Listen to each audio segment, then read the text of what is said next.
ठीक है, heredity and evolution, जिसमें से मेरे प्यारे बच्चों एवोल्यूशन का टॉपिक हट चुका है, नॉन इन सिलेबस। तो हमें क्या पढ़ना है दोस्तों? हेरिडिटी। अब हेरिडिटी में हमें क्या पढ़ना है, ध्यान से सुनिएगा। सिर्फ और सिर्फ हमारा जो टॉपिक है वो है हेरिडिटी का, चैप्टर वाइज स्पीकिंग, जिसमें हमें 2-3 चीजें पढ़नी है। सबसे पहले हम लोगों को इसके अंदर वेरिएशन का कॉन्सेप्ट पढ़ना है कि भाई ये वेरिएशन क्या चीज है, क्यों आ रही है, क्या आ ही क्यों रही है, क्या चीज है, क्यों आ रही है, और इसका महत्व, इसका सिग्निफिकेंस क्या है। हमारे प्लैनेट अर्थ पर जितनी भी स्पीशीज अवेलेबल हैं उनके लिए वेरिएशन क्या सिग्निफिकेंट रोल प्ले करता है, वेरिएशन के बारे में आप सीखेंगे।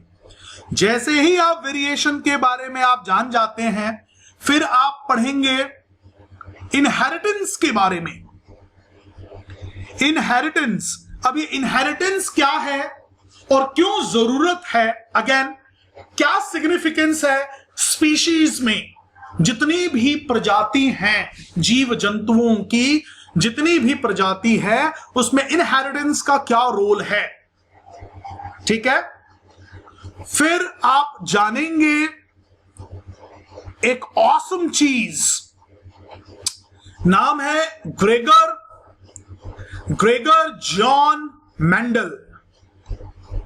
क्या बंदे थे ये, बहुत ऑसम किस्म की पर्सनालिटी, इनके बारे में आप जानेंगे। किस प्रकार से बोलना गलत होगा, किस प्रकार से जॉर्ज नहीं बोलेंगे, ग्रेगर बोलते हैं शायद, pronunciation should be like Gregor John Mendel जो है वो पैदा हुए अराउंड मिड 19th सेंचुरी, और in the end of 19th century ये रुखसत कर गए दुनिया से। और इस बीच जो भी वो 50-60 साल के करीब में जो जिंदगी जिए, इस बीच इन्होंने इतना बढ़िया कंट्रीब्यूशन दिया, इतना बढ़िया बायोलॉजी में कंट्रीब्यूशन दिया कि उन कंट्रीब्यूशंस को कुछ वर्षों तक तो दुनिया वाले समझ ही नहीं पाए। डेकेड्स लग गए भाई साहब, डेकेड समझते हो, 10 साल का एक डेकेड होता है, डेकेड लग गया इनकी रिकॉग्निशन मिलने में। ठीक है, इनकी रिकॉग्निशन मिलने में डेकेड्स लग गया।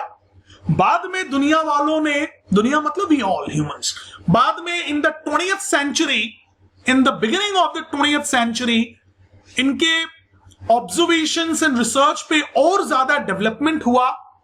ठीक है, और बायोलॉजी में एक नया ब्रांच निकल गया बायोटेक्नोलॉजी का। ठीक है, जो कि जेनेटिक्स का फील्ड का सब ब्रांच है।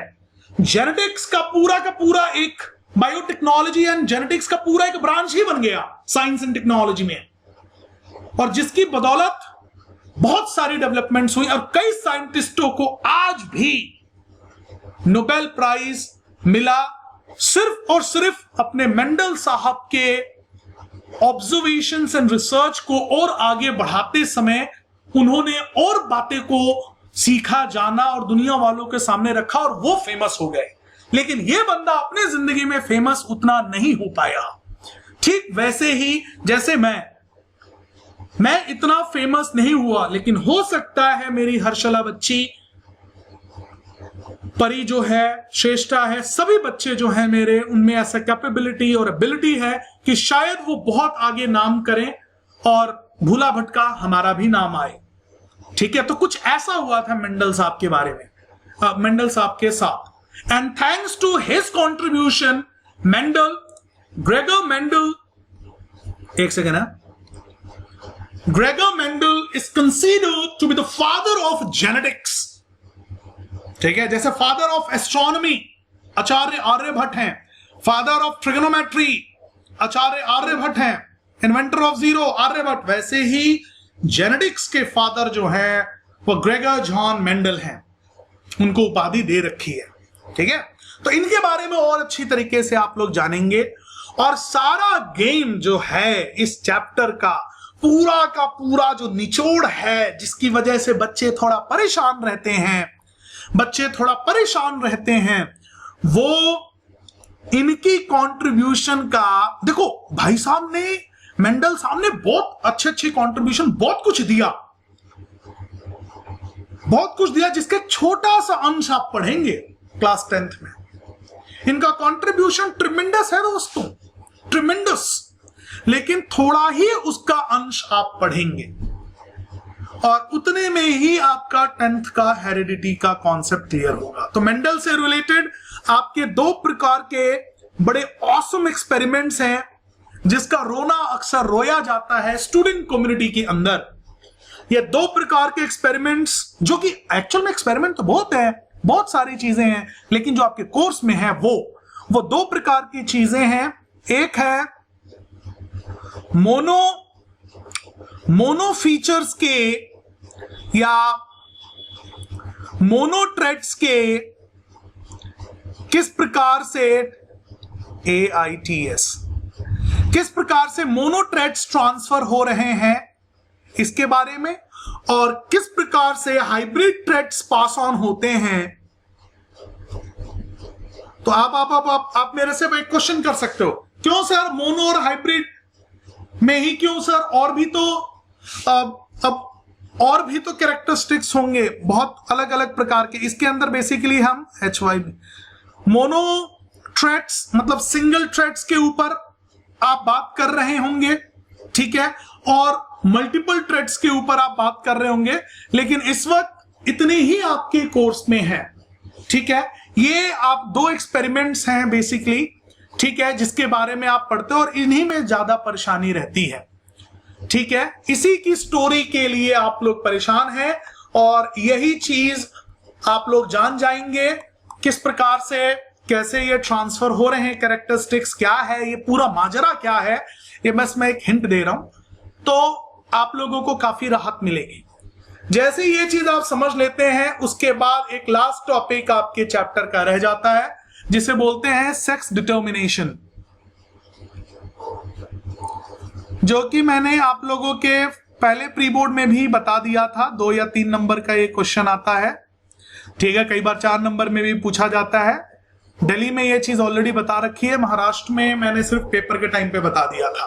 तो एक ये टॉपिक्स है, these are the topics which are you people going to learn in chapter number 9, heredity and evolution, out of which evolution concept has been eliminated or deleted by the CBSE board। तो मालूम चल गया भाई पूरा chapter में क्या पढ़ना है, ठीक है, और ये सारा चीज हमको आज और कल फिनिश करना है, ठीक है, किसी को कोई बिंडा, ठीक है। तो अब ध्यान से सुनिए, सबसे पहले कुछ चीजें मैं आपको बताना चाहूंगा जो आपको मालूम होनी चाहिए, ठीक है, क्योंकि इसका अभी तक आप लोगों को बताया नहीं गया। आप लोगों ने क्लास 8th में पढ़ा, ध्यान दीजिए, क्लास 8th में आप लोगों ने पढ़ा कि रिप्रोडक्शन जो होता है वो 2 मेजर प्रकार का होता है, 2 मोड ऑफ रिप्रोडक्शन होता है।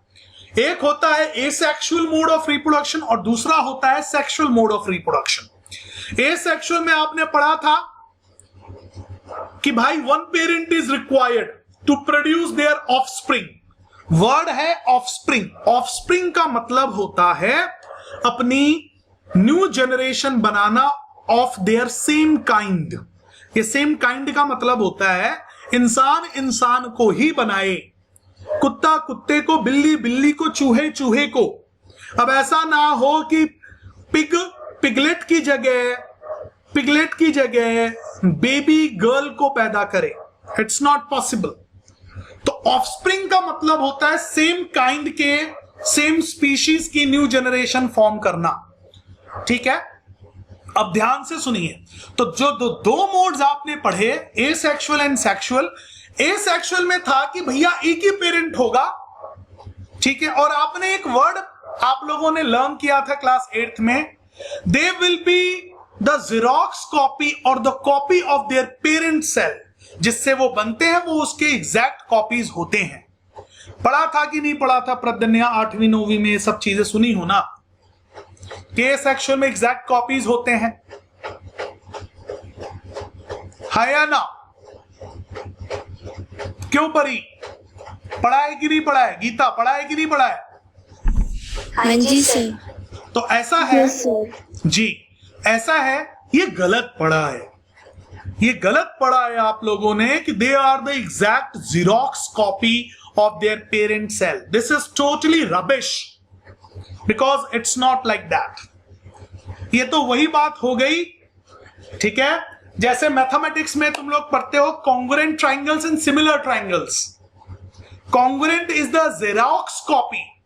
कॉन्ग्रुएंट ट्राइंगल्स जो होते हैं वो जेरोक्स कॉपी होते हैं रिस्पेक्टिव ट्राइंगल्स के, ठीक है। और जबकि सिमिलर ट्राइंगल्स जो होते हैं उनका शेप सेम होता है, साइज कैन बी डिफर। ये हमने मैथ्स में पढ़ा है। कुछ ऐसा ही कॉन्सेप्ट हमारे एसेक्सुअल मोड ऑफ रिप्रोडक्शन में भी लगता है।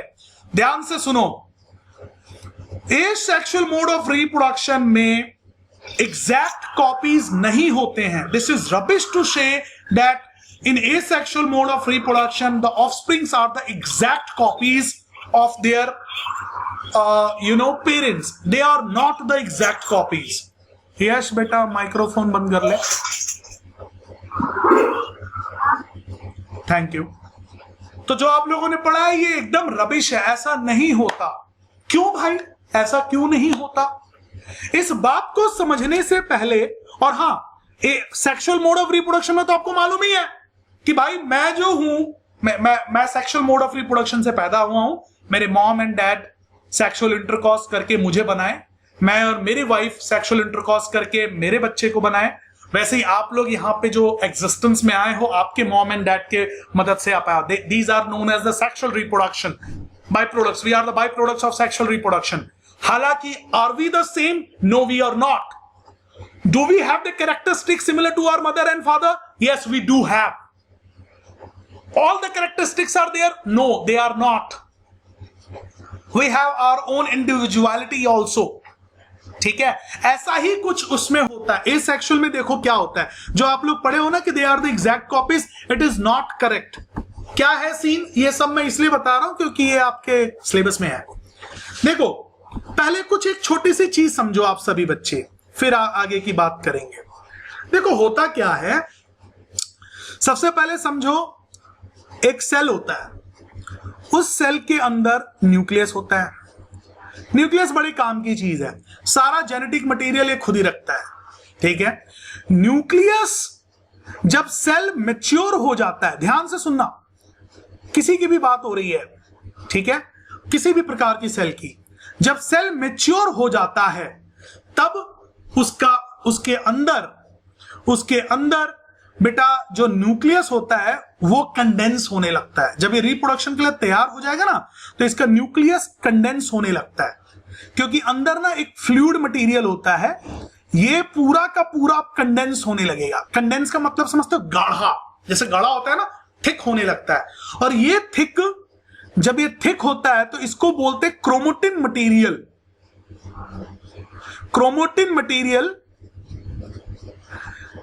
क्रोमोटिन मटेरियल बेसिकली न्यूक्लियस के अंदर हमेशा के लिए सस्पेंडेड रहता है, लेकिन जब वो रिप्रोड्यूस करने वाला होता है, कौन? सेल।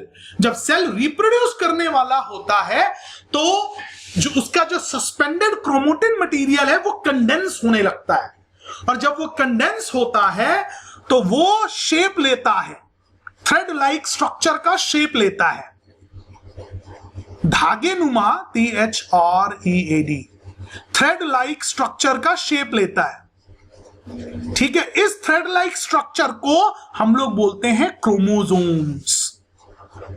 अब ये क्रोमोसोम बड़ी काम की चीज है, ध्यान से सुनो। तो ये जेली लाइक सब्सटेंस थी, क्रोमोटिन मटेरियल, जो कि और ज्यादा कंडेंस होकर थ्रेड लाइक स्ट्रक्चर में कन्वर्ट होने लगता है, और वो थ्रेड लाइक स्ट्रक्चर क्रोमोसोम्स कहलाते हैं। ये क्रोमोसोम्स बड़ी उम्दा चीज है, बहुत इंपॉर्टेंट है। क्यों है? क्योंकि इस क्रोमोसोम के अंदर दोस्तों होता है डीएनए। डीएनए बेसिकली एक केमिकल है, जिसका नाम ही है डीऑक्सीराइबोन्यूक्लिक एसिड।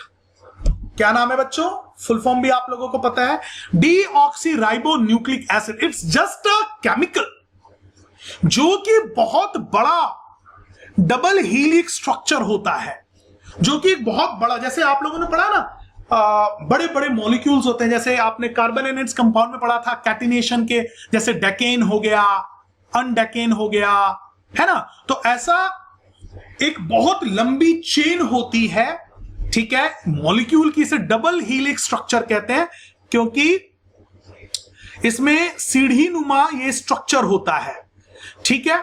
और इसके अंदर बहुत सारे इसके अंदर एटम्स की अरेंजमेंट्स होती हैं, एटम्स की अरेंजमेंट्स होती हैं, ठीक है। इस स्ट्रक्चर को डीएनए बोलते हैं। अब इस डीएनए के अंदर ये जो अरेंजमेंट्स होती हैं ना, इन अरेंजमेंट्स को ये एक कोड की तरह होता है। कोड समझते हो?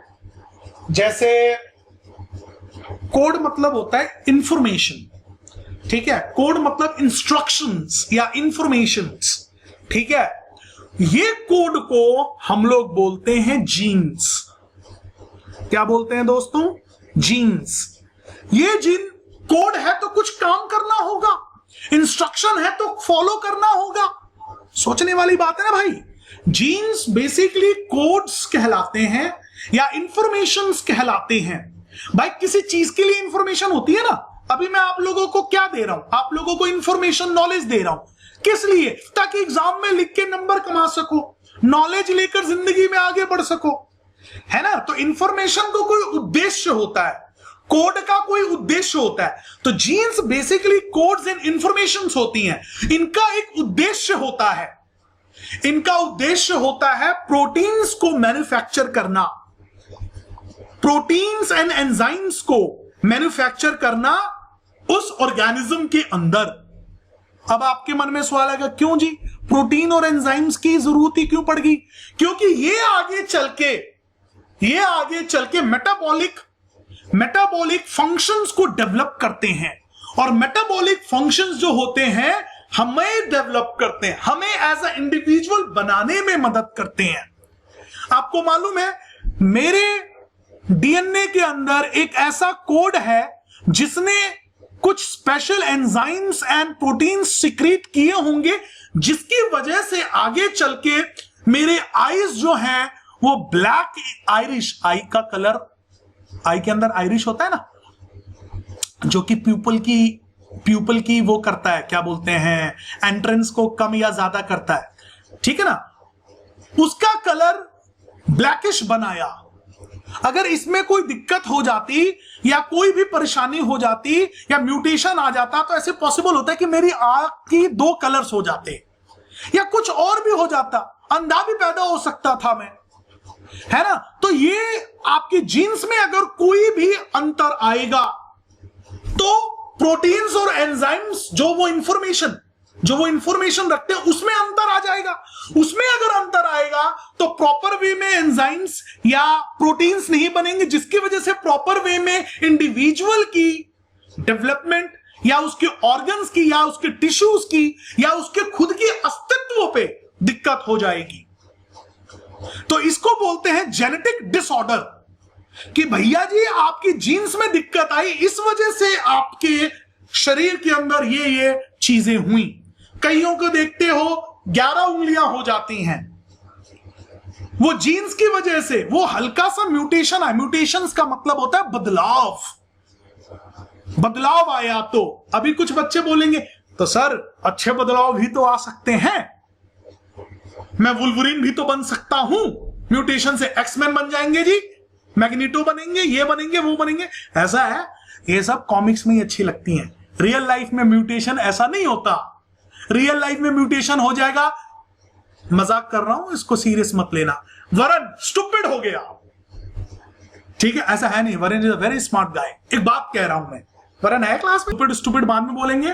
कुल मिला के ये है कि ये इंफॉर्मेशन कंटेन करते हैं जो कि इंस्ट्रक्ट करते हैं कि किस प्रकार का प्रोटीन एंड एंजाइम्स बनेगा, जिससे बॉडी पार्ट्स और इंडिविजुअल अपने एग्जिस्टेंस में आता है।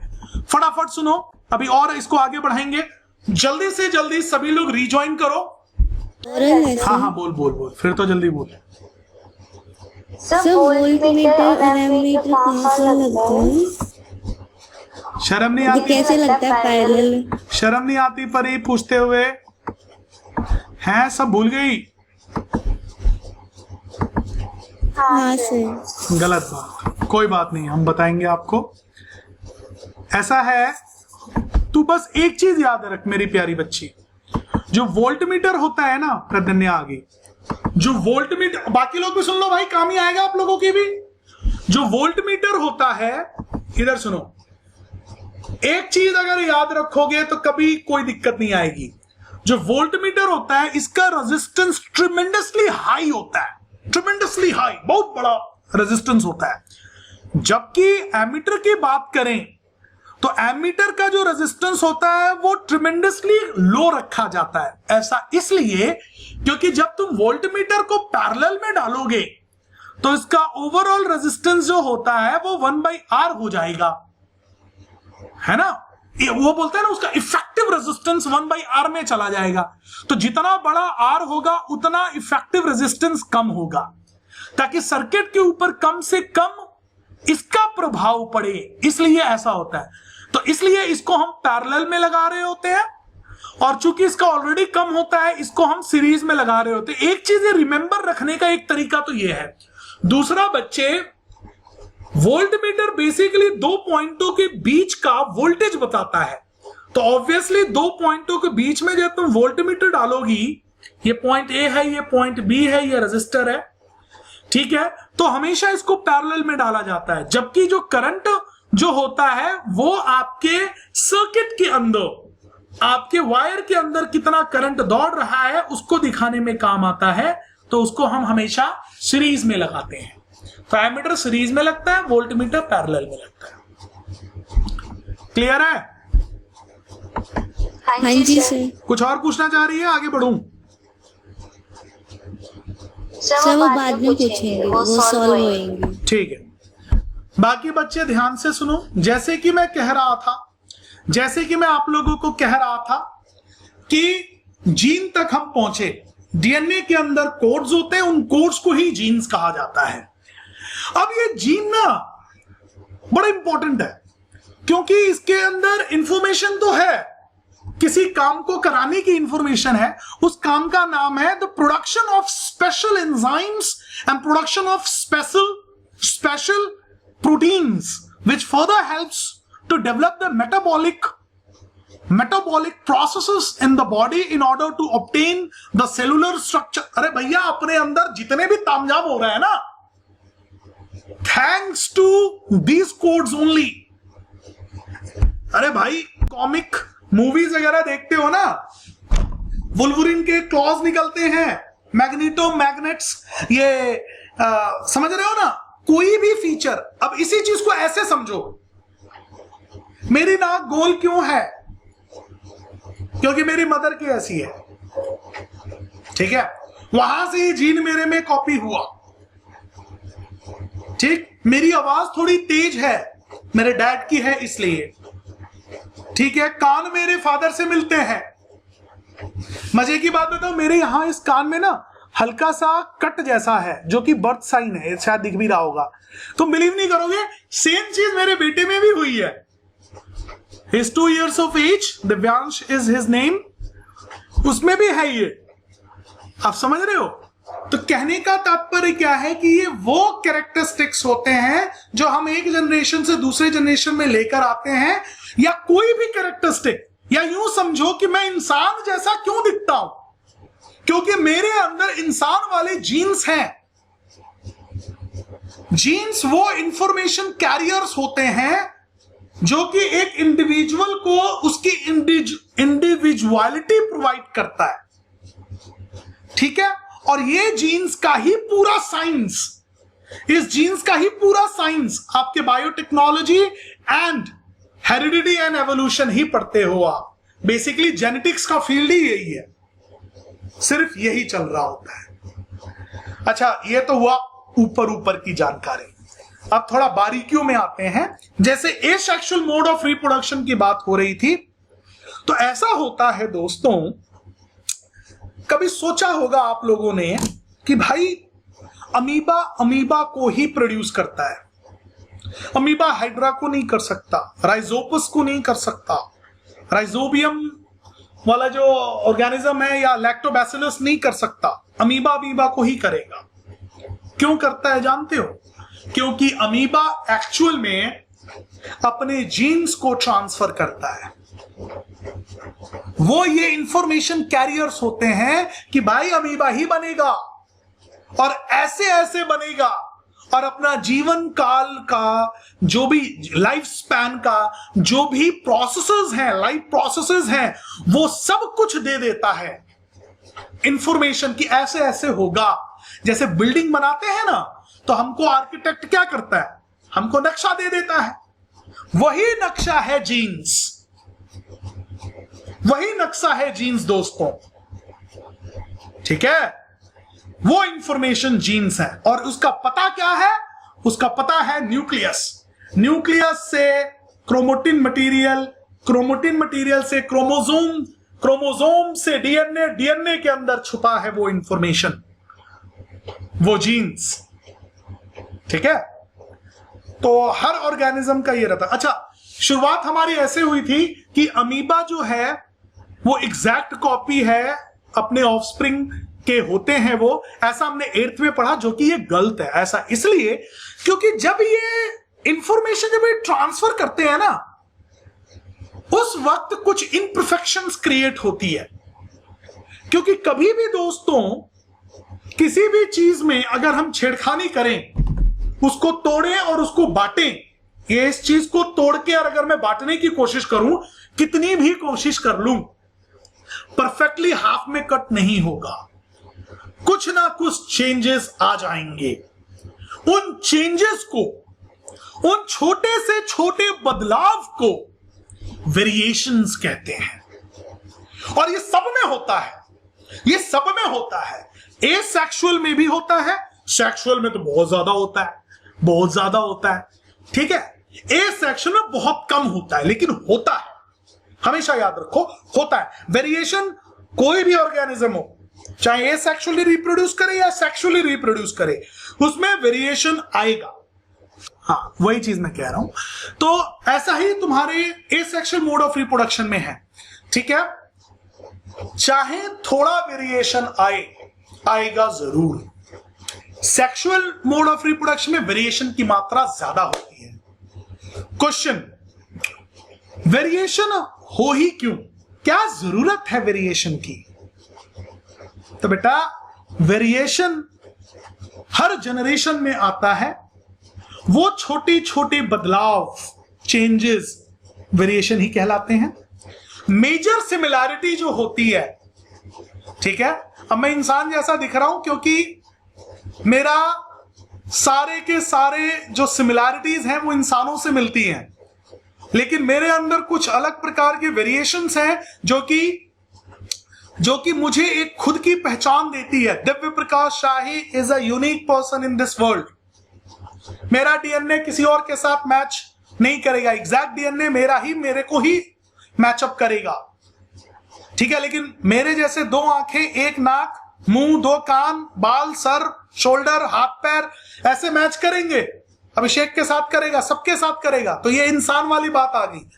वेरिएशन और सिमिलैरिटीज में डिफरेंस है, ठीक है? ये वेरिएशन क्यों फायदेमंद है, पहले ये समझ लेते हैं। जो छोटे छोटे चेंजेस होते हैं वो क्यों फायदेमंद है? क्योंकि बहुत लंबे समय तक जो वेरिएशंस होते हैं, जो धीरे धीरे धीरे धीरे हर जनरेशन में कर करके आगे बढ़ते हैं, तो फ्यू थाउजेंड्स से 10,000 या 8,000 वेरिएशंस के जनरेशंस अगर हो गए, तो आगे चल के वो एक नया स्पीशीज में बदल जाता है, एक नई स्पीशीज बदल जाती है।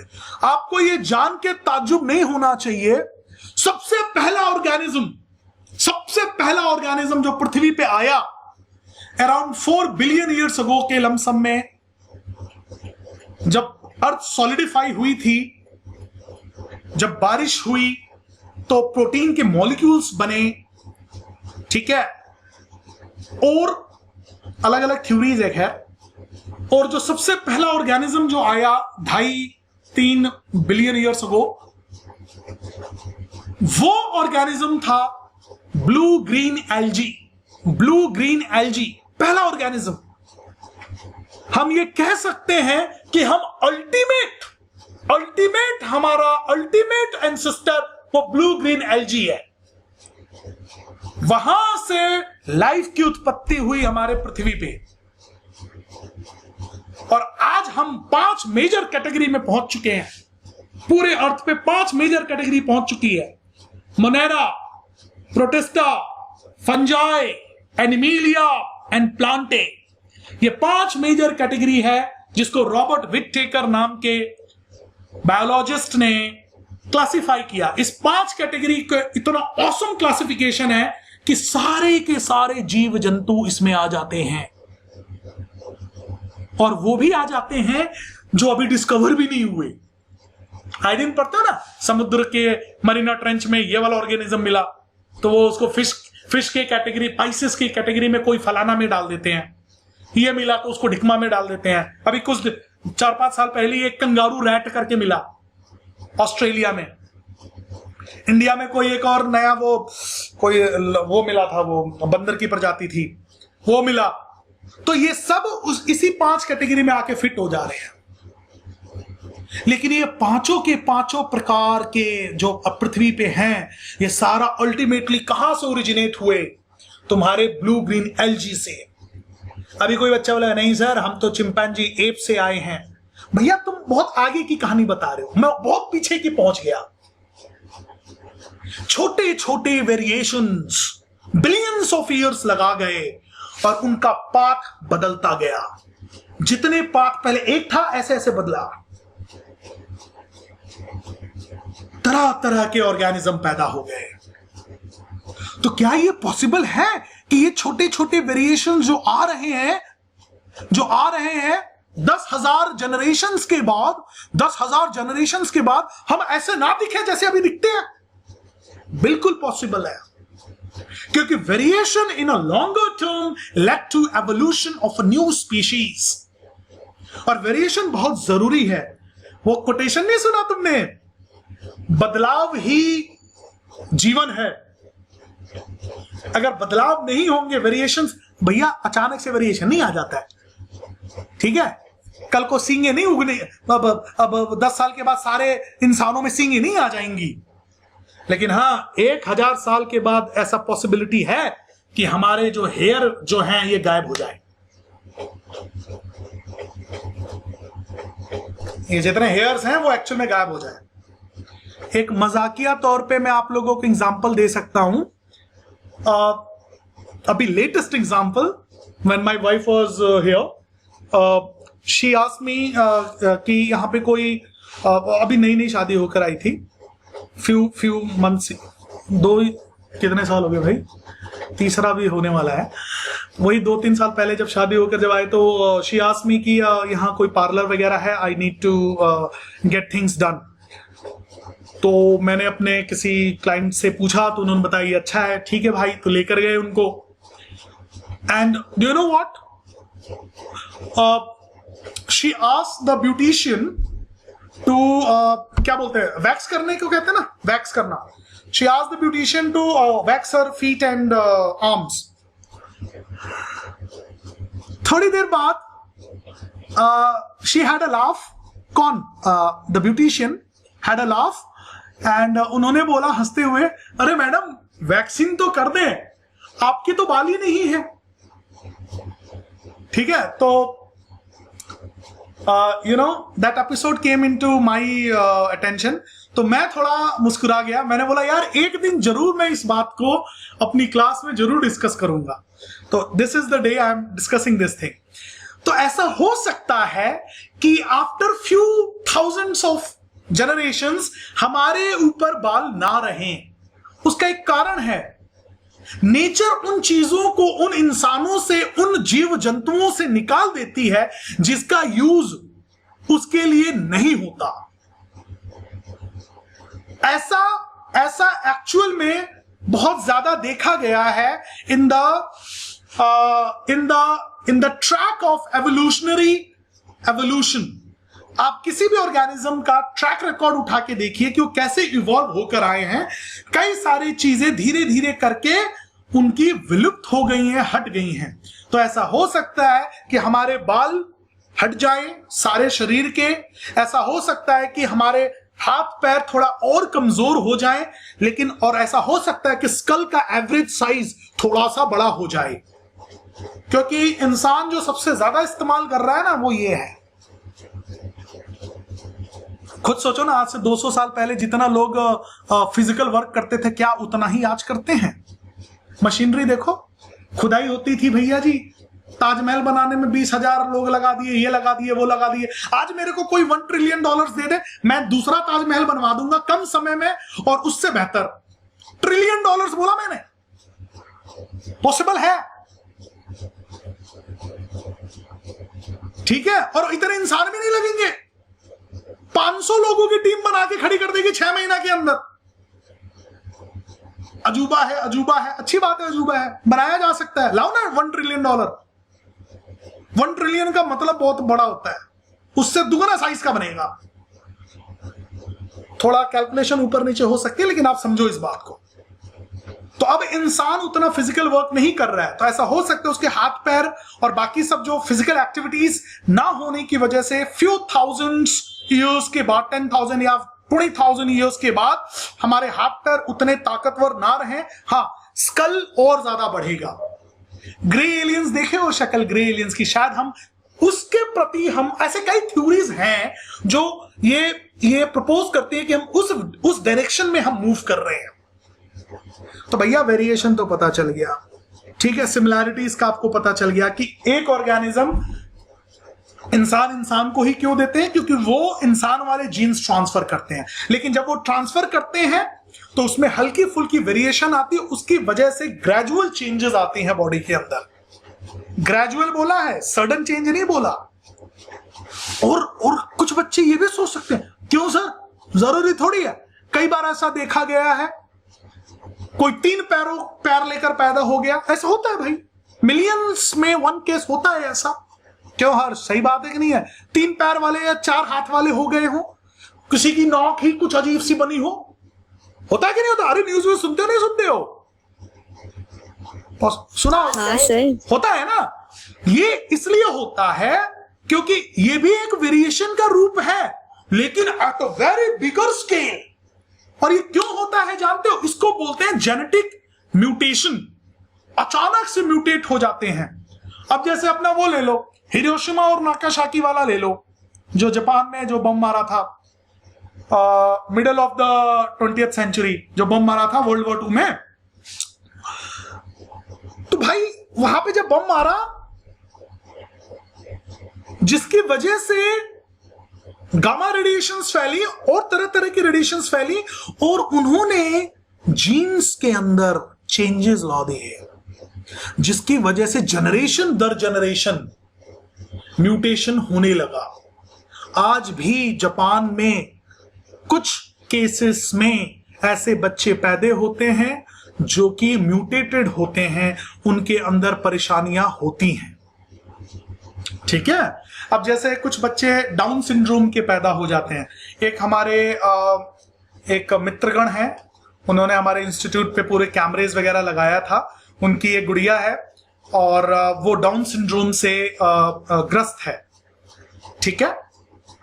तो वो इसलिए होता है क्योंकि ड्यूरिंग द रिप्रोडक्शन, जब सेल्स फ्यूज हो रहे होते हैं, जब फर्टिलाइजेशन हो रहा होता है, जब जीन्स का ट्रांसफर हो रहा होता है, म्यूटेट, उस वक्त एक्सेप्शनल म्यूटेशन अकर कर जाता है, और ये किसी के हाथ में नहीं होता।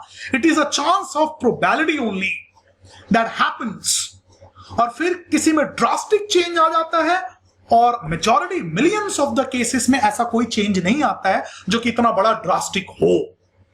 तो वेरिएशन और कैरेक्टरिस्टिक्स का आदान प्रदान आप लोगों को समझ में आया, और ये चीज आपको मालूम चल गई होगी कि एसेक्सुअल मोड ऑफ रिप्रोडक्शन में भी वेरिएशंस होते हैं। अब जरा उसकी और चर्चा करते हैं, ट्रेट्स की।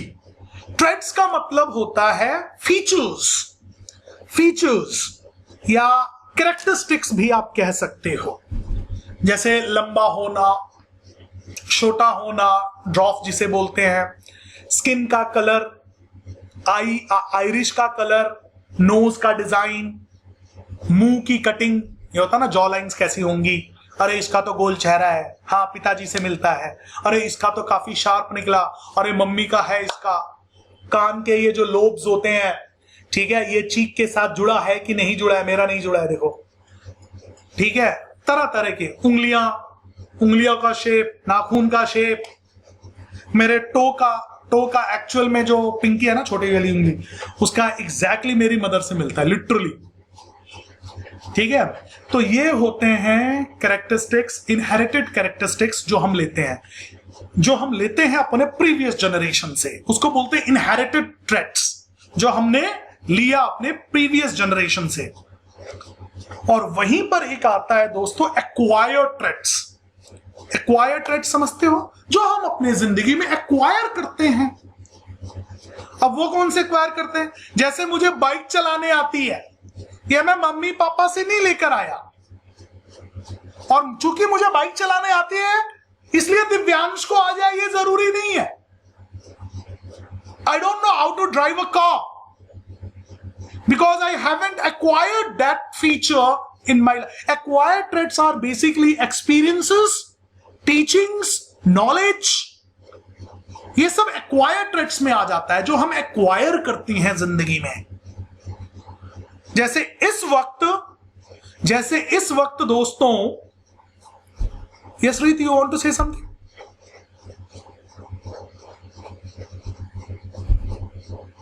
रीत, you want to say something? Okay, तो एक्वायर्ड ट्रेट्स वो हैं जो हम जिंदगी में सीखते हैं, एक्सपीरियंसेस से, अपने लाइफ स्पैन से, एजुकेशन से, ये सब चीजें एक्वायर्ड ट्रेट्स हैं। एक और एक्वायर्ड ट्रेट्स का एक बेस्ट एग्जांपल दूं, जैसे मेरी डॉग बिच है, basically her name is Lucy. भाई साहब, जब वो छोटी थी, बचपन से है हमारे साथ लूसी, तो कहना नहीं मानती थी, लूसी बाहर जाओ रूम से, लूसी जल्दी से अंदर चलो, बाइक उतारना है पार्किंग, क्योंकि वो गेट खोलते हैं तो कहीं भाग ना जाए, और जब भाग जाती है तो बहुत फटके लगते हैं। अगर किसी कुत्ते से झगड़ा कर लिया तो फिर उसको इंजेक्शन अलग से दिलाने पड़ते हैं, तो कॉस्टली होता है, that these are costly stuff. तो हम लोग चाहते हैं कि जब कभी भी हम पार्किंग में से बाइक वगैरह उतारें तो उसको बंद कर दें ताकि वो भागे ना। तो पहले वो मानती नहीं थी, लेकिन धीरे धीरे जब वो बड़ी हुई, मैं ट्रू स्टोरी बता रहा हूं दोस्तों, ट्रू स्टोरी, जैसे ही वो बड़ी हुई धीरे धीरे, ठीक है, तो फिर वो बात को समझने लगी। बोलते थे बाइक उतारनी है, अंदर जा, लिटरली वो आराम से उठ के अंदर आ जाती थी, ठीक है। कई बार मेरे यहाँ पे मॉर्निंग में बच्चे आए हैं पढ़ने के लिए, अर्ली इन द मॉर्निंग। क्यों बच्चों, कभी कभार लूसी आ जाती है तो मैं उसको डांट के बोलता हूं, बाहर जाओ, शांति से बैठ जाओ। मानती है ना कहना, तो वो कहना मानना, to be act as an obedient pet, उसने ये एक्वायर किया अपने जिंदगी के काल में, अपने लाइफ स्पैन के अंदर। तो एक्वायर्ड ट्रेट्स वो होते हैं जो हम लाइफ के थ्रू एक्वायर करते हैं। अपना बेस्ट एग्जांपल ले लो भाई साहब, आपका एजुकेशन इज एक्वायर्ड ट्रेट, ठीक है। You know how to read and write, you know how to drive, you know how to talk. Embryo थोड़ी सीखता है, निकलने के बाद, यूट्रस से बाहर निकलने के बाद, मदर के वूम के बाहर निकलने के बाद ही बोलना सीखता है कोई बच्चा। तो वो बोलना भी एक एक्वायर्ड ट्रेट है। To walk is a acquired trait, to communicate, these are called acquired traits. और इनहेरिटेड ट्रेट्स क्या था? आंखों का रंग पिताजी से मिला क्या, नाक किसकी जैसे मिल रही है, वो सब इनहेरिटेड ट्रेट्स होते हैं। तो क्या यहां तक सभी को पता चला? अभिषेक, आदि, हर्षला, सानिका, रेणुका, प्रतीक्षा, यहां तक क्लियर है? Yes, sir. प्रदन्या, रिया, रीत, अमन बेटा, हो आप अमन? हाँ, यहां तक क्लियर है? सर फिर जो आवाज होती है वो एक्वायर्ड ट्रेट्स होती है क्या? आवाज एक्वायर्ड ट्रेट नहीं है, आवाज एक्वायर्ड ट्रेट नहीं है, हाँ कम्युनिकेशन एक्वायर्ड ट्रेट है। आई कैन स्पीक भोजपुरी, का हो का हाल बा। आई कैन स्पीक हिंदी, और क्या हाल है आपके। I can speak English, so how are you.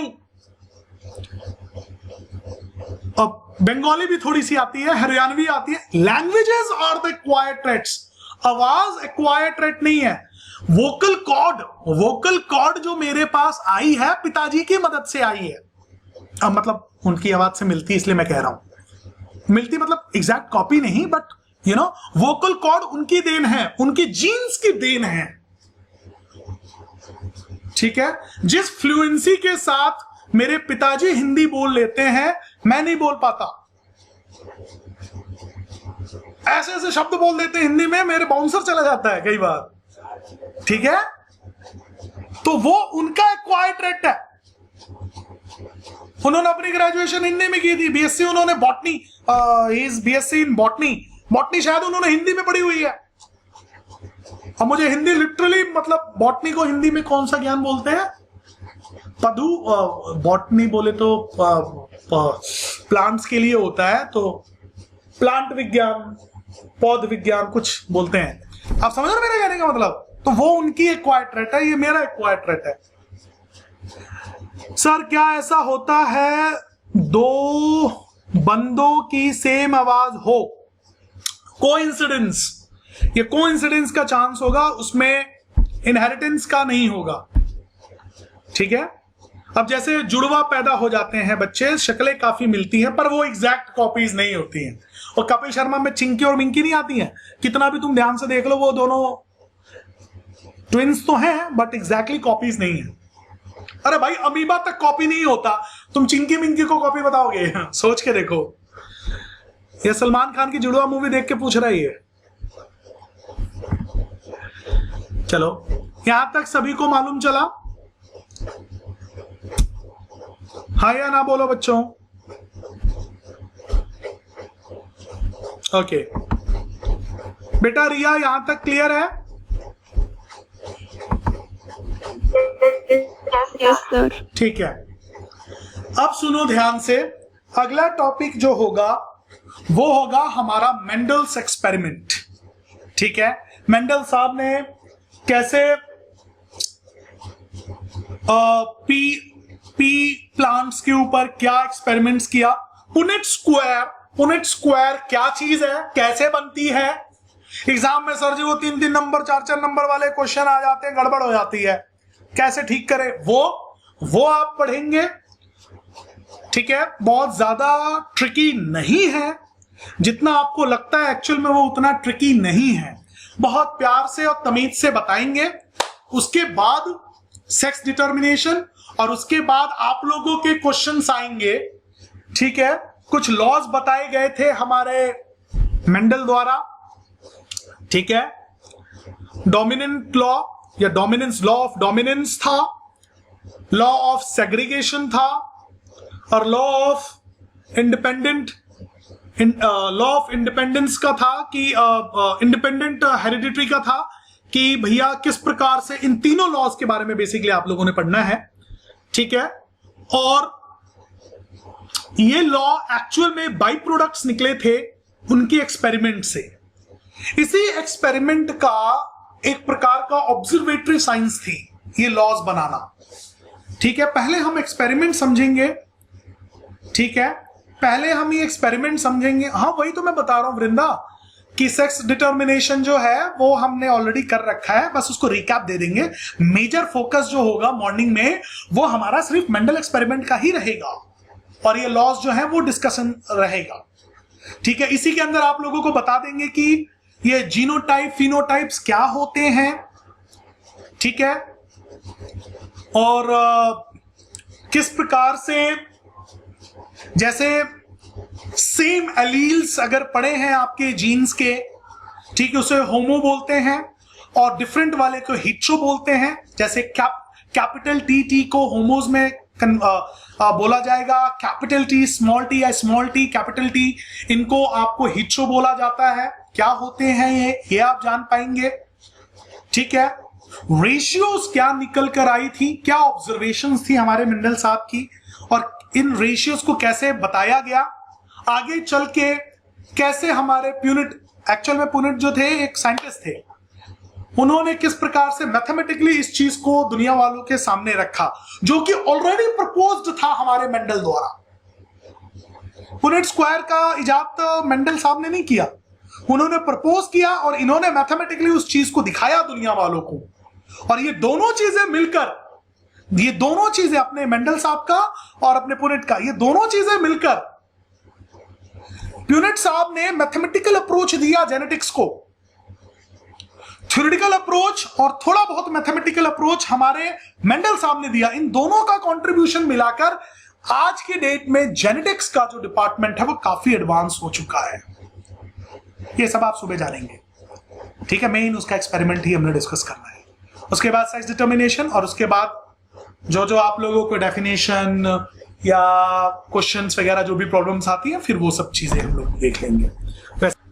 तो टॉपिक्स बता दे रहा हूं, लिख के दे देता हूं, ये थोड़ा सा देख लो। आर इन्वायरमेंट में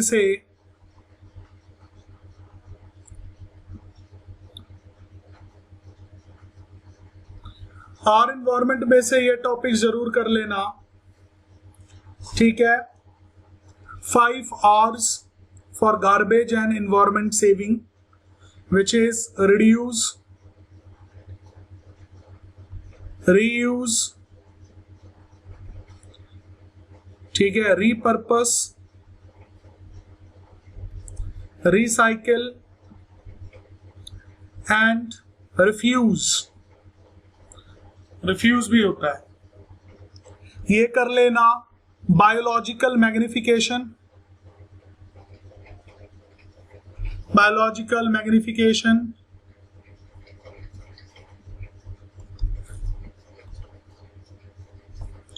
ठीक है। तीसरा कर लेना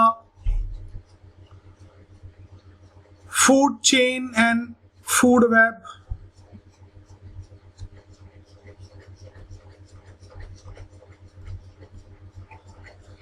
एक कर लेना 10% लॉ,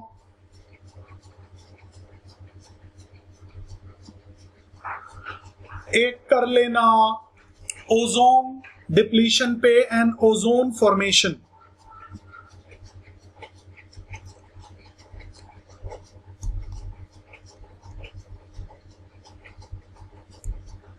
ये मेजर टॉपिक्स हैं, 5 नंबर अगर आपको प्यारे हैं तो।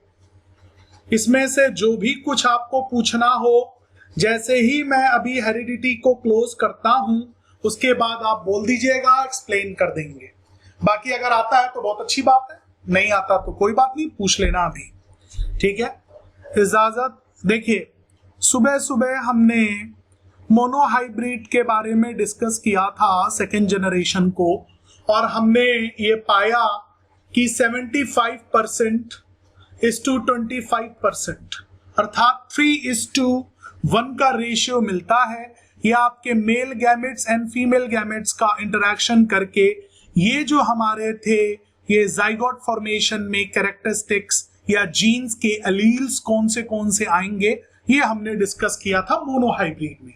सेम चीज को उठाते हुए अगर डाई हाइब्रिड के बारे में या डाई हाइब्रिडाइजेशन के बारे में अगर हम बात करें तो क्या होगा, डाई हाइब्रिड कैरेक्टरिस्टिक्स के बारे में अगर हम बात करते हैं तो क्या होगा। तो पहले जरा समझते हैं क्या है सीन। मान लीजिए कोई एक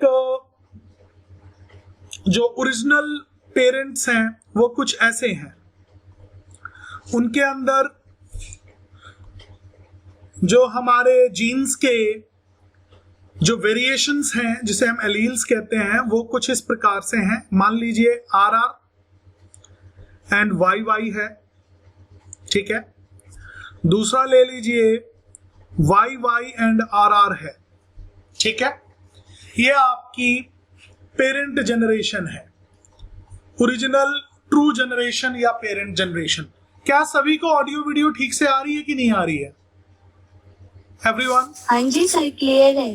महाराष्ट्र में हर्षला, ध्यानश्री, रेणुका, सानिका, प्रतीक्षा, रिया, आर्य सर। ठीक है, आर्य सर।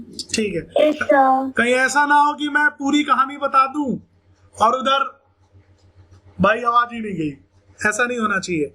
अमन बेटा, गीता, रिया एंड प्रदन्या, ऑडियो वीडियो ठीक है? Yes sir. ठीक है। Yes sir. Yes, sir. अब कुछ यूं समझो जैसे कि हमारा आदित्य गहलान ने आज सुबह सुबह बोला था कि डीपी सर, अक्सर हम उन वेरिएशन ऑफ जीन्स को या वेरिएंट्स ऑफ जीन्स को, जिसे हम अलील्स कहते हैं, पहले तो पेयर में होंगे आपके, ठीक है, और दूसरी चीज capital letter basically dominant alleles को शो कर रहा है एंड स्मॉल लेटर जो है वो रिसेसिव को शो कर रहा है। ऐसा हम प्रेजेंटेशन में लेते हैं, ऐसा हम एज्यूम कर रहे होते हैं ताकि हमें बेटर अंडरस्टैंडिंग हो सके, ठीक है।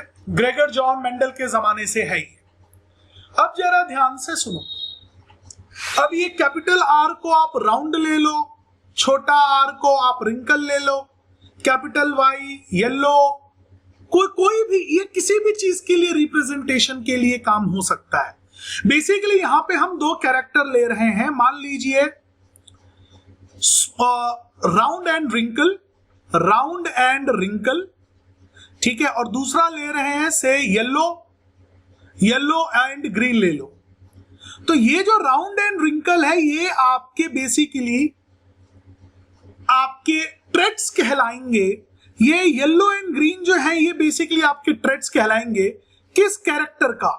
इसको राउंड एंड ये बोल दो सीड का शेप हो गया, सीड्स शेप, और ये येलो एंड ग्रीन जो हो गया ये शीड्स कलर हो गया मान लो, ठीक है। तो ये कैरेक्टर कहलाते हैं और ये उसके ट्रेड्स कहलाते हैं, ठीक है।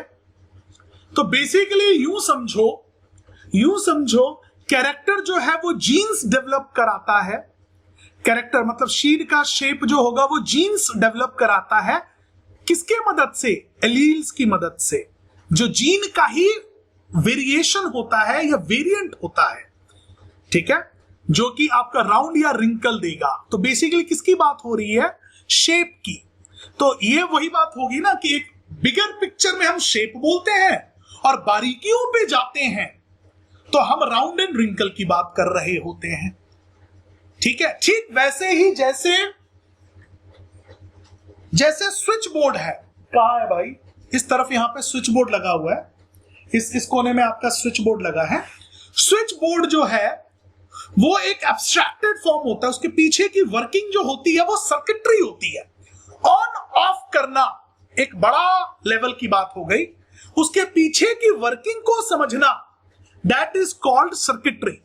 तो सर्किटरी जो है वो अलील्स वाला कार्यक्रम होता है, ठीक है।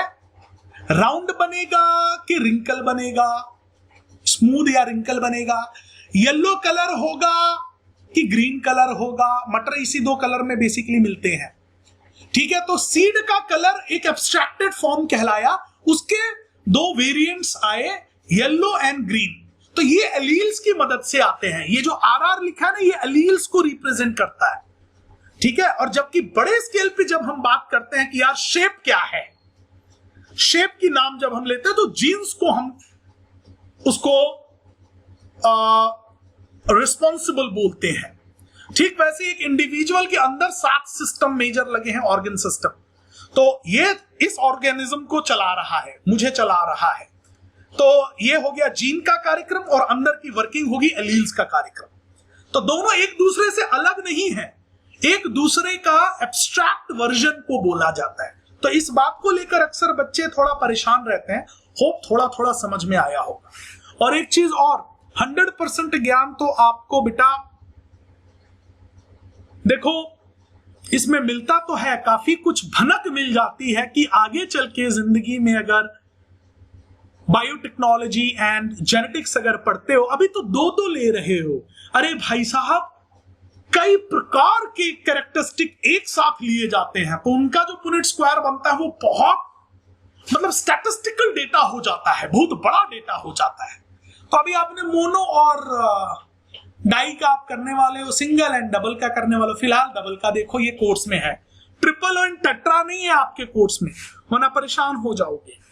अच्छा, तो ये मैंने ओरिजिनल पेरेंट्स के गेमेट्स उठा लिए, ये सेल हैं, पूरे के पूरे सेल हैं। अभी गेमेट इसमें से निकालेंगे, जब फ्यूजन होगा तो एक नया पेरेंट बनेगा, एक नया जनरेशन बनेगा, वो कहलाएगा आपका F1 जनरेशन। F1 जनरेशन में तो भैया खाली डोमिनेंट ही नजर आता है। और करके दिखाने दो, ओरली तो बोलता रह जाऊंगा, करके दिखाने दो। तो भैया आप ये राउंड हो गया, RR ले लिया, YY ले लिया, ये दो कैरेक्टरिस्टिक्स इसमें आ गए, दो इसमें आ गए। तो दो कैरेक्टरिस्टिक्स के हम इंटर हाइब्रिडाइजेशन कर रहे हैं, इंटरमिक्सिंग कर रहे हैं। तो देखिए क्या हुआ, तो एक R इसमें से ये लोग अपने अपने कंट्रीब्यूट करेंगे, सेक्सुअल रिप्रोडक्शन है आफ्टर ऑल। तो इसका R आया, ठीक है, इसका R आया, इसका R आया, इसका Y आया, इसका Y आया, ये जो बनेगी। अब इस जनरेशन में याद रखना मेरे प्यारे प्यारे बच्चों, ये जनरेशन कहलाएगी F1 generation, the first generation. अब ये जो F1 जनरेशन है, ये वाला आपका पेरेंट जनरेशन हो गया, प्योर जनरेशन हो गया, प्योर जनरेशन से F1 आया। अब इसमें तुम 1000 प्लांट बना लो, या कितने भी तुमने ऑफस्प्रिंग पैदा किया, ये सारे के सारे आपके ये और ये कैरेक्टरिस्टिक्स वाले दिखाएंगे। मान लो अगर मैंने इसको R स्टैंड फॉर राउंड अगर मैंने लिया है, और Y capital Y stands for से येलो अगर मैंने लिया है, तो ये सारे के सारे मैं यहां पे लिख देता हूं यार, R स्टैंड्स फॉर से राउंड मैंने लिया, ठीक है, Y stand capital Y stand for से मैंने येलो लिया, और अगर मैंने छोटा R मैंने रिंकल लिया, और मान लो छोटा Y मैंने ग्रीन लिया, ठीक है। तो फर्स्ट जनरेशन में मेरा राउंड क्या होगा, ये सारे के सारे जो ऑफस्प्रिंग होंगे वो राउंड होंगे, सीड जो होगी उसकी वो राउंड होगी और येलो होगी। क्योंकि भैया डोमिनेंस लॉ क्या कहता है, डोमिनेंस लॉ यही कहता है ना, लॉ ऑफ डोमिनेंस क्या कहता है कि भाई अगर ऑफस्प्रिंग में कोई भी आपके एलील्स हो, लेकिन उनमें जो डोमिनेंट है वही दिखेगा। और वो बात सिर्फ F1 की नहीं हो रही, किसी भी जनरेशन में जो डोमिनेंट ट्रेट है वो हावी हो जाता है। अगर आपको रिसेसिव ट्रेट को हावी करना है तो खाली रिसेसिव ट्रेट उसमें होगा, तभी वो वाला रिसेसिव ट्रेट ही उस ऑफस्प्रिंग में नजर आएगा, जिसको हम फिनोटाइप कहते हैं। मतलब वो चीज विजिबल होगी ऑर्गेनिज्म में। रिसेसिव सिर्फ विजिबल करना चाहते हो तो उसके अंदर कोई भी डोमिनेंट नहीं होना चाहिए, सारे रिसेसिव होंगे तभी रिसेसिव ट्रेट नजर आएगा।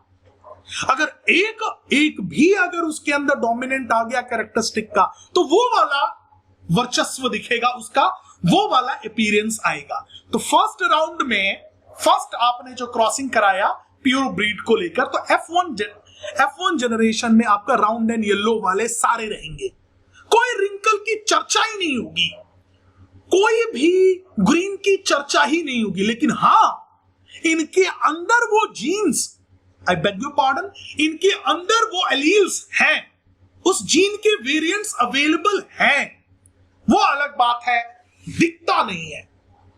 फर्स्ट जनरेशन में सिर्फ और सिर्फ आपके जितने भी क्या बोलते हैं इसको, डोमिनेंट वाले जितने भी एलील्स पड़े होंगे जीन के वेरिएंट्स, वही आपको नजर आएंगे। F2 में क्या होता है, F2 में ये मैंने यहां पर जानते हो ये क्या कराया, ये प्योर प्लांट उठाए। प्योर मतलब सुबह बताया था मीनिंग, प्योर का मतलब हो गया जिसके अंदर पिछले 4-5 पीढ़ियों से, पिछले 4-5 जनरेशन से सिर्फ एक ही कैरेक्टरिस्टिक नजर आ रही है, तब हम बोलते हैं कि भैया ये प्योर जनरेशन है। ऐसा मैं एज्यूम कर लेते हैं, ऐसा मेंडल किया था। तो बेटा ये प्योर जनरेशन है। ऑरेंज मैंने प्योर ले लिया, ग्रीन मैंने F1 जनरेशन ले लिया। ये ऑरेंज में मैंने क्रॉस पॉलिनेशन कराया। क्रॉस पॉलिनेशन जब मैंने कराया तो मेरे पास ये वाली जनरेशन आई।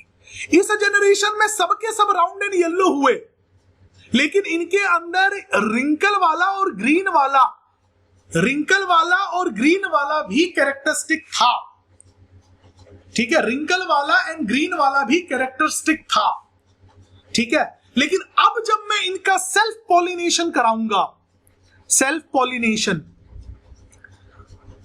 ठीक है, अगर अब मैं इनका सेल्फ पॉलिनेशन कराऊंगा तो मेरे पास रेशियो निकल कर आएगी 9:3:3:3:1, ये रेशियो निकल कर आएगी। तो सारा का सारा गेम जो है वो इस रेशियो पे बात होगी कि ये रेशियो कैसे आया। क्यों हर्षला, सबसे बड़ा रोना यही है ना कि ये रेशियो कैसे आया। Can you hear me? हाँ सर। चलो, तो अब इसका जरा पुनेट स्क्वायर बना के देखते हैं, कोशिश करते हैं कि ये रेशियो एक्चुअल में आता है कि नहीं। देखो, सबसे पहले एक इसका ना ट्रिक है, ट्रिक बताता हूं। देखो ये ट्रिक काम करता है कि नहीं। आर आर वाई वाई ऐसे ले लो, ऐसे ले लो, इससे कोई फर्क नहीं पड़ेगा।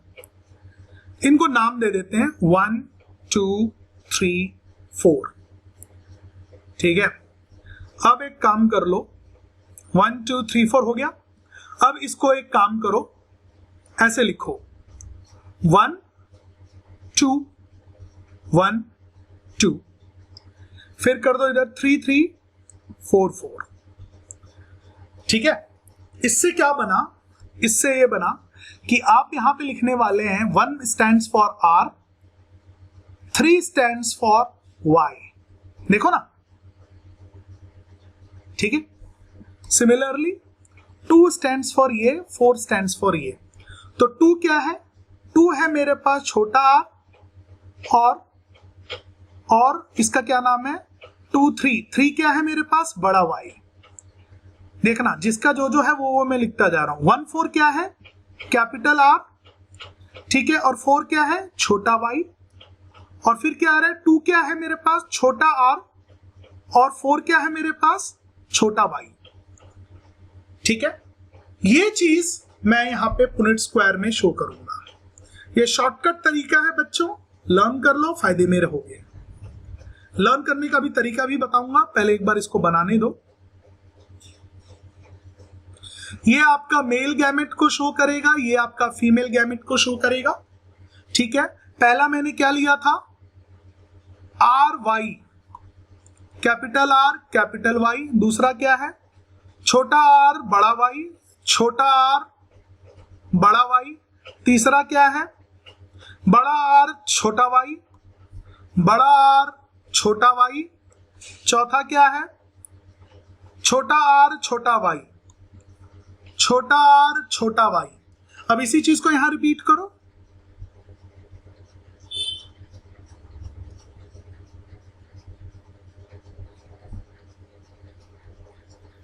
अब जरा इसको बना के देखते हैं। अभी लर्न करने का तरीका बताऊंगा, थोड़ा सा सब्र रखिए कृपया करके। चलो इन दोनों को बनाते हैं। तो ये हो गया आर आर वाई वाई। इन दोनों को बनाते हैं तो क्या हो गया आर वाई, चलो ऐसे करो आर आर वाई वाई। चौथा क्या हो जाएगा आर आर, ठीक है। फिर क्या हो जाएगा कैपिटल वाई छोटा वाई। फिर क्या हो जाएगा कैपिटल आर छोटा आर कैपिटल आर छोटा वाई। अरे यार ये, फिर इसको करो R Y R, I beg your pardon, R R Y Y. इसको करो छोटा आर कैपिटल वाई। इसको करो आर आर वाई वाई। इसको करो आर आर वाई वाई। इसको करो कैपिटल आर कैपिटल वाई छोटा वाई।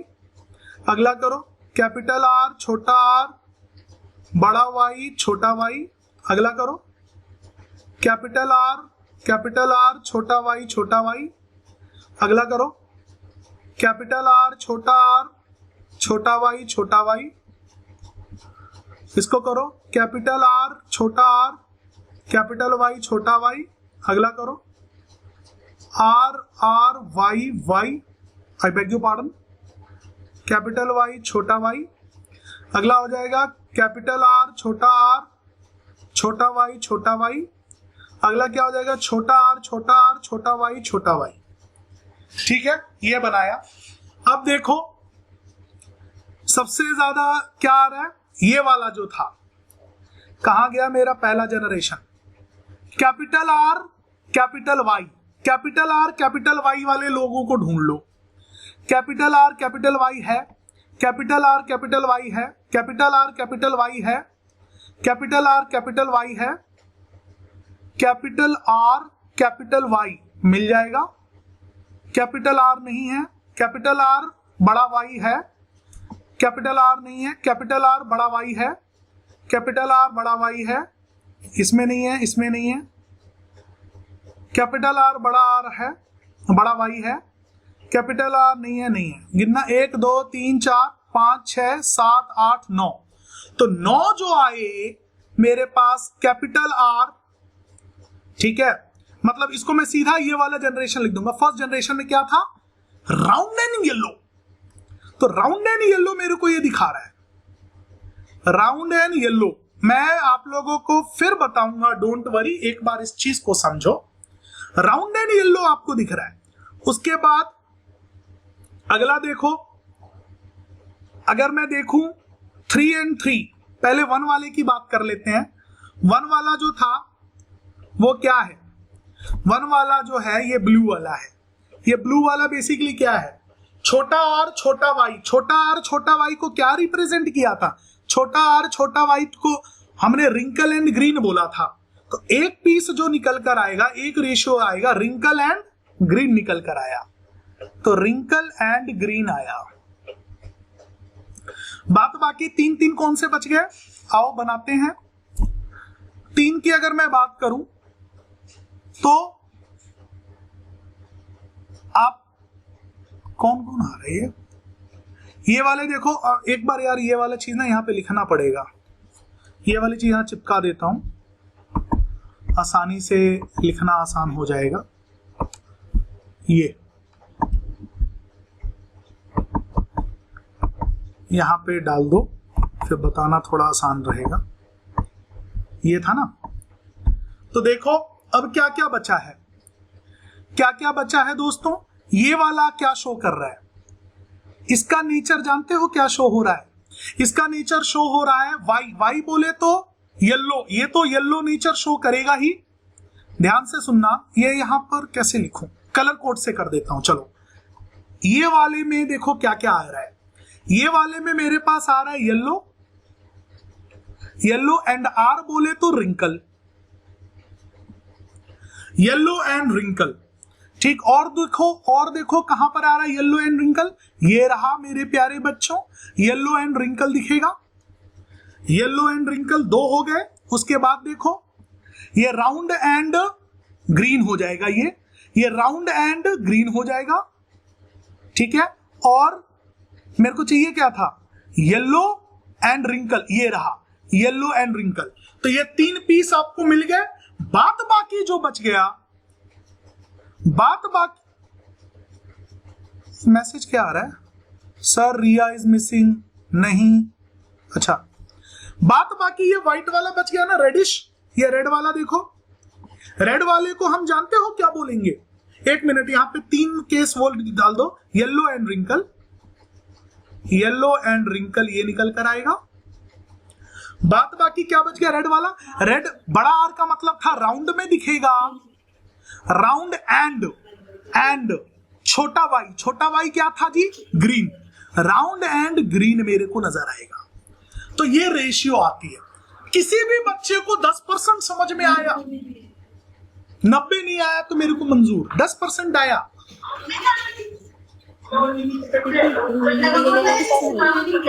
कौन बात कर रहा है, कोई तो बोलो, किसी को, कितने बच्चे चाहते हैं कि फिर से इसको तमीज से बताया जाए। हर्षला, फिर से बताया जाए कैसे किया गया। यश भाई बंद कर ले यार, माइक्रोफोन बंद कर ले। महाराष्ट्र में बोलो, दोबारा बताया जाए इसको कि क्या हुआ, कैसे बनाया गया। हाँ सर, यस सर। ठीक है, ठीक है।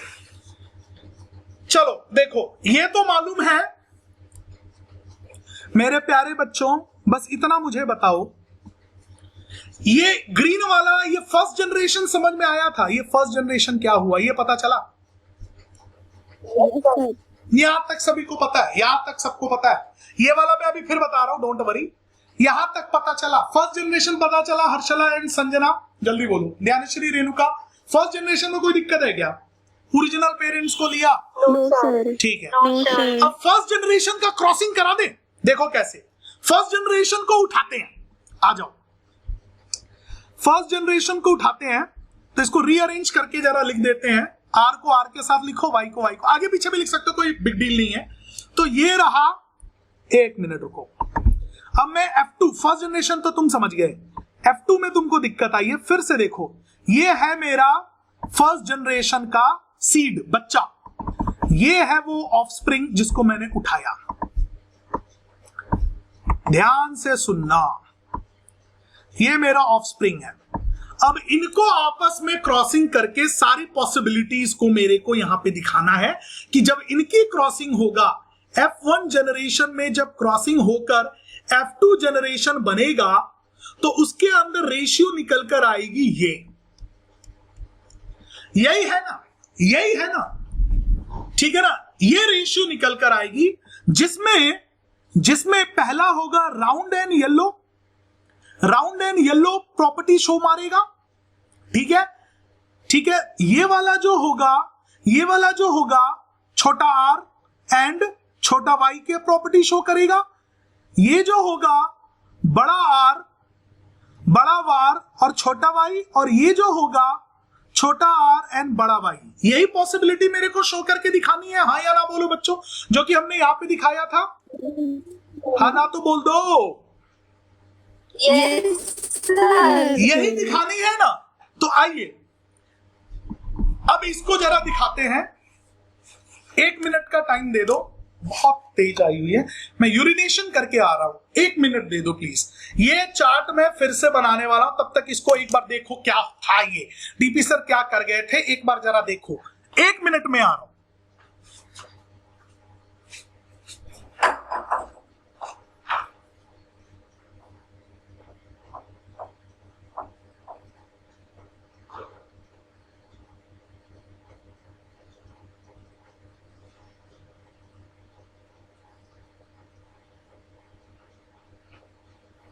Hello.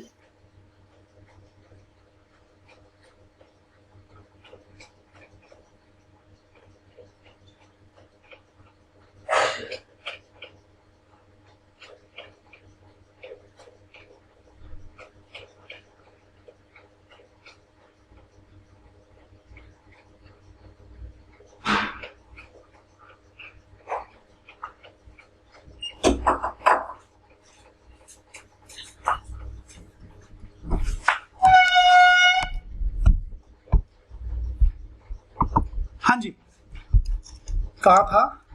तो इस चार्ट को आप लोगों ने देखा, ये चीज, ये अब मेरे को करना क्या है, मेरे को करना क्या है मेरे प्यारे प्यारे बच्चों, मेरे को करना क्या है, मुझे करना क्या है, F1 जनरेशन को लेकर आपस में क्रॉसिंग करके वो सारे पॉसिबल कैरेक्टरिस्टिक्स को मुझे शो करना है कि F2 में क्या आएगा, वो ये आएगा। अब ये कैसे आया ये देखो, इसको मेमोराइज करने का, ताकि आप लोगों को दिक्कत ना हो, एक सिंपल सा रूल बताता हूं। ऐसे लिखो, क्योंकि तुमको पहले गेमिट्स का पता करना पड़ेगा कि कौन से गेमिट्स हैं।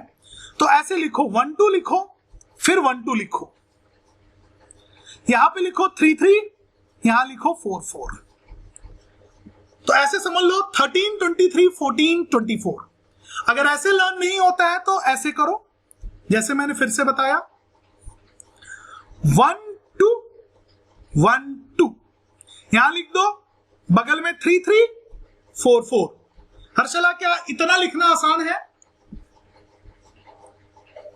हाँ ना तो बोल। मेरे पास क्या है, ये है, देखो ये चीज था मेरे पास, ये चीज थी F1 जनरेशन में, इन्हीं के बीच में आपस में करना है। इसका नंबरिंग कर दो 1 2 3 4, ठीक है, अब इसकी प्लॉटिंग के लिए जो पुनिट स्क्वायर जो आप बनाओगे, इसके लिए आप ऐसे लिख लो 1 2 1 2, इधर डाल दो 3 3, इधर डाल दो 4 4। अब ये जो नंबर जो जिसके साथ जो नंबर है, सर आप बहुत अच्छा पढ़ाते हो। अरे यार तुम लोग पहले सुनो ना, सीखो पहले, ये भाईचारा कौन है, ध्यान से सुनो। ये 1 का जो प्रेजेंटेशन है वो उठाओ, 2 का जो है वो ये उठाओ, ठीक है, 3 का जो है वो ये उठाओ, ठीक है, 4 का जो है वो ये उठाओ। अब देखो 1 के नीचे क्या है, कैपिटल R, 3 के नीचे क्या है, कैपिटल Y। पहला गेमेट मिल गया, बधाई हो जी बधाई। दूसरा गेमेट क्या है, छोटा r, 2 छोटा r था, और 3 क्या है, बड़ा Y, डाल दो। तीसरा क्या है, 1 4, 1 क्या है, कैपिटल R, इधर देखो कलर में, कलर देख के समझो। 4 क्या है, छोटा y, डाल दिया। दूसरा क्या है, छोटा r, छोटा y। क्या ये चारों गेमेट समझ में आया? हर्षला, ध्यानश्री, संजना, रेणुका, प्रतीक्षा, क्या ये चारों गेमेट समझ में आया? Yes sir. हर्षला समझ में आया बेटा? सर उसका माइक खराब हो गया है। अच्छा कोई नहीं। अब देखो ये 4 मिल गया तो पुनिट स्क्वायर अपने आप बन जाएगा, कितना सिंपली बन जाएगा। इसी 4 को तो मैंने यहां रखा था, ये देखो ना, यही 4 तो है तुम्हारा, 1 2 3 4। सिमिलरली 1 2 3 4, क्रॉसिंग करो, क्रॉसिंग करो, इन दोनों को मिलाया ये मिला, इन दोनों को मिलाया ये मिला, इन दोनों को मिलाया ये मिला, इन दोनों को मिलाया ये मिला, ऐसे करके मैंने क्रॉसिंग किया, ठीक है। और ये मेरे पास बनकर आया। फिर से बनाऊं यहां पे, या पकड़ ली ये बात? फिर से बनाऊं या पकड़ ली ये बात? हर्षला, ध्यानश्री, संजना, रेणुका, प्रतीक्षा, जल्दी से बोलो, बनाए फिर से या बात पकड़ में आ गई? अमन, रिया एंड मांगले साहब, बात पकड़ में आई क्या?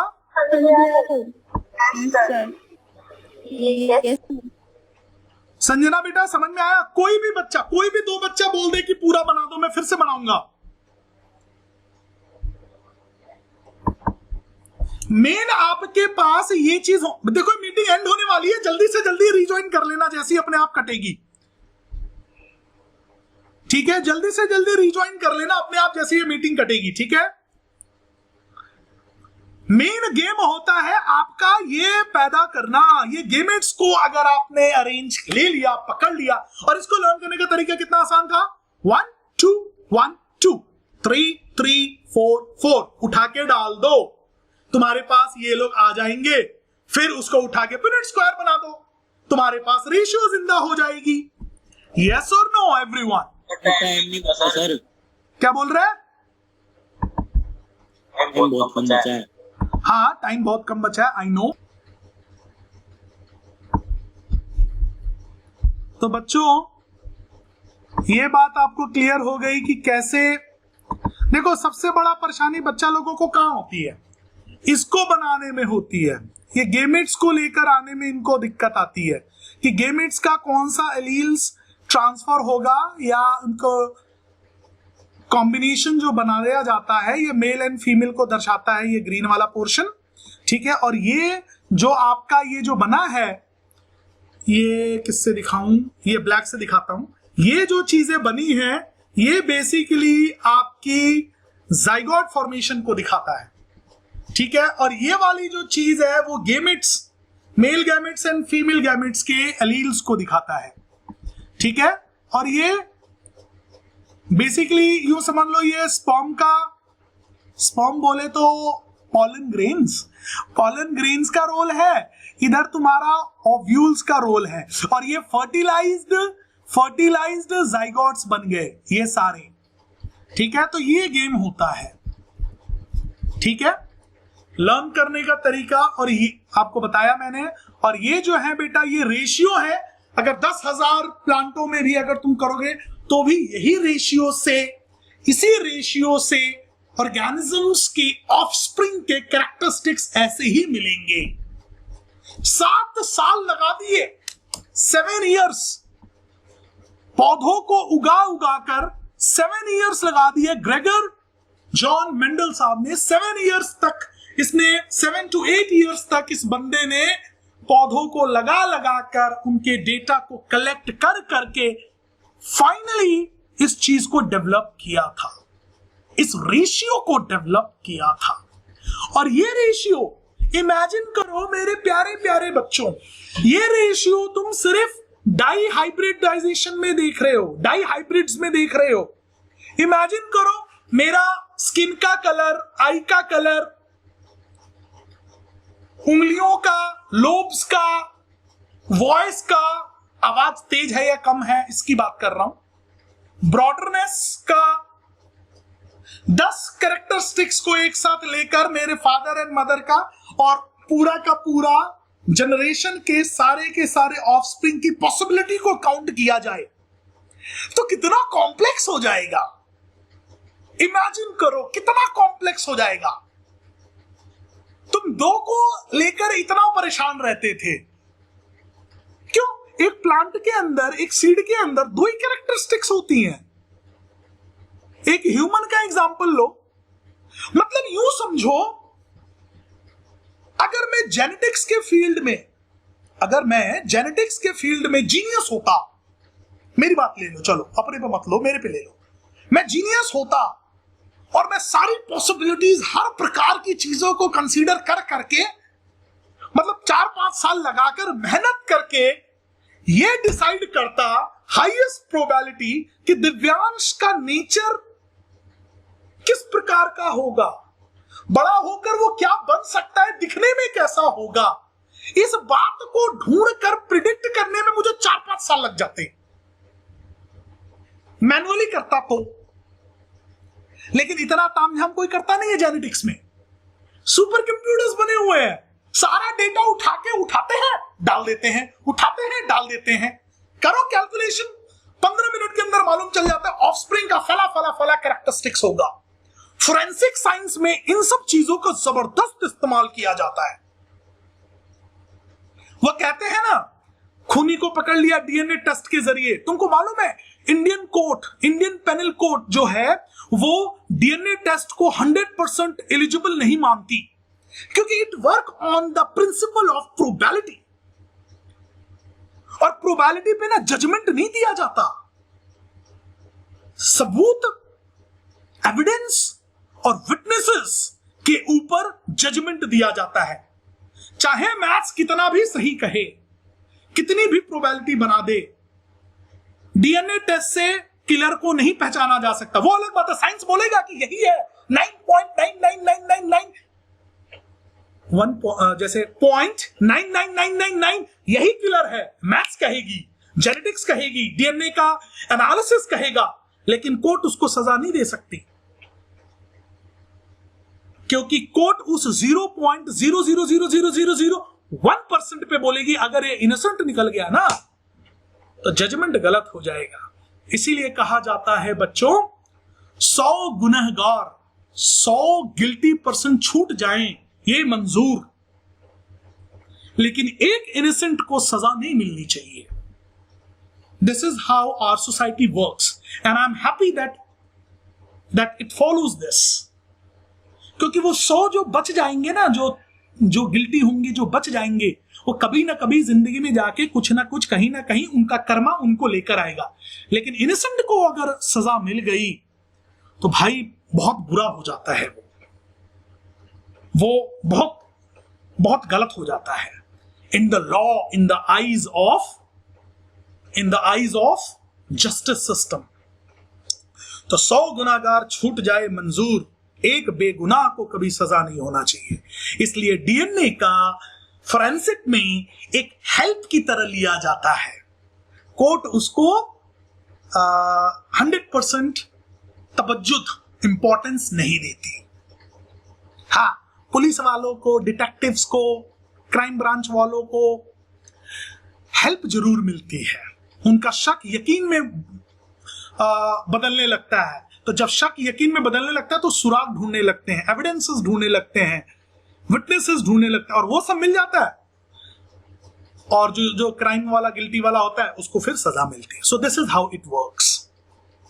तो वही बात है, इतना सारा कैरेक्टरिस्टिक्स, तो तुम दो कैरेक्टरिस्टिक्स में परेशान हो रहे हो, दुनिया भर के कैरेक्टरिस्टिक्स को एक साथ कंसीडर किया जाए तो प्रोबेबिलिटीज अगर निकाली जाएंगी, मेरे पूरे जनरेशन का बैकग्राउंड देखा जाएगा, सारी चीजों को देखते देखते पता चल जाएगा कि भाई दिव्यांश अगले 20 सालों में किस प्रकार का नेचर शो करने वाले होंगे। अगेन वो भी एक प्रोबेबिलिटी ही होगी। सबको मजा आया इसका यूज समझकर? ये सब चीजें आपकी किताबों में नहीं है, बस आपको बताया गया। हर्षला, प्रतीक्षा, रेणुका, सानिका, ज्ञानश्री, मांगले साहब, अमन साहब, समझ में आया ये सब?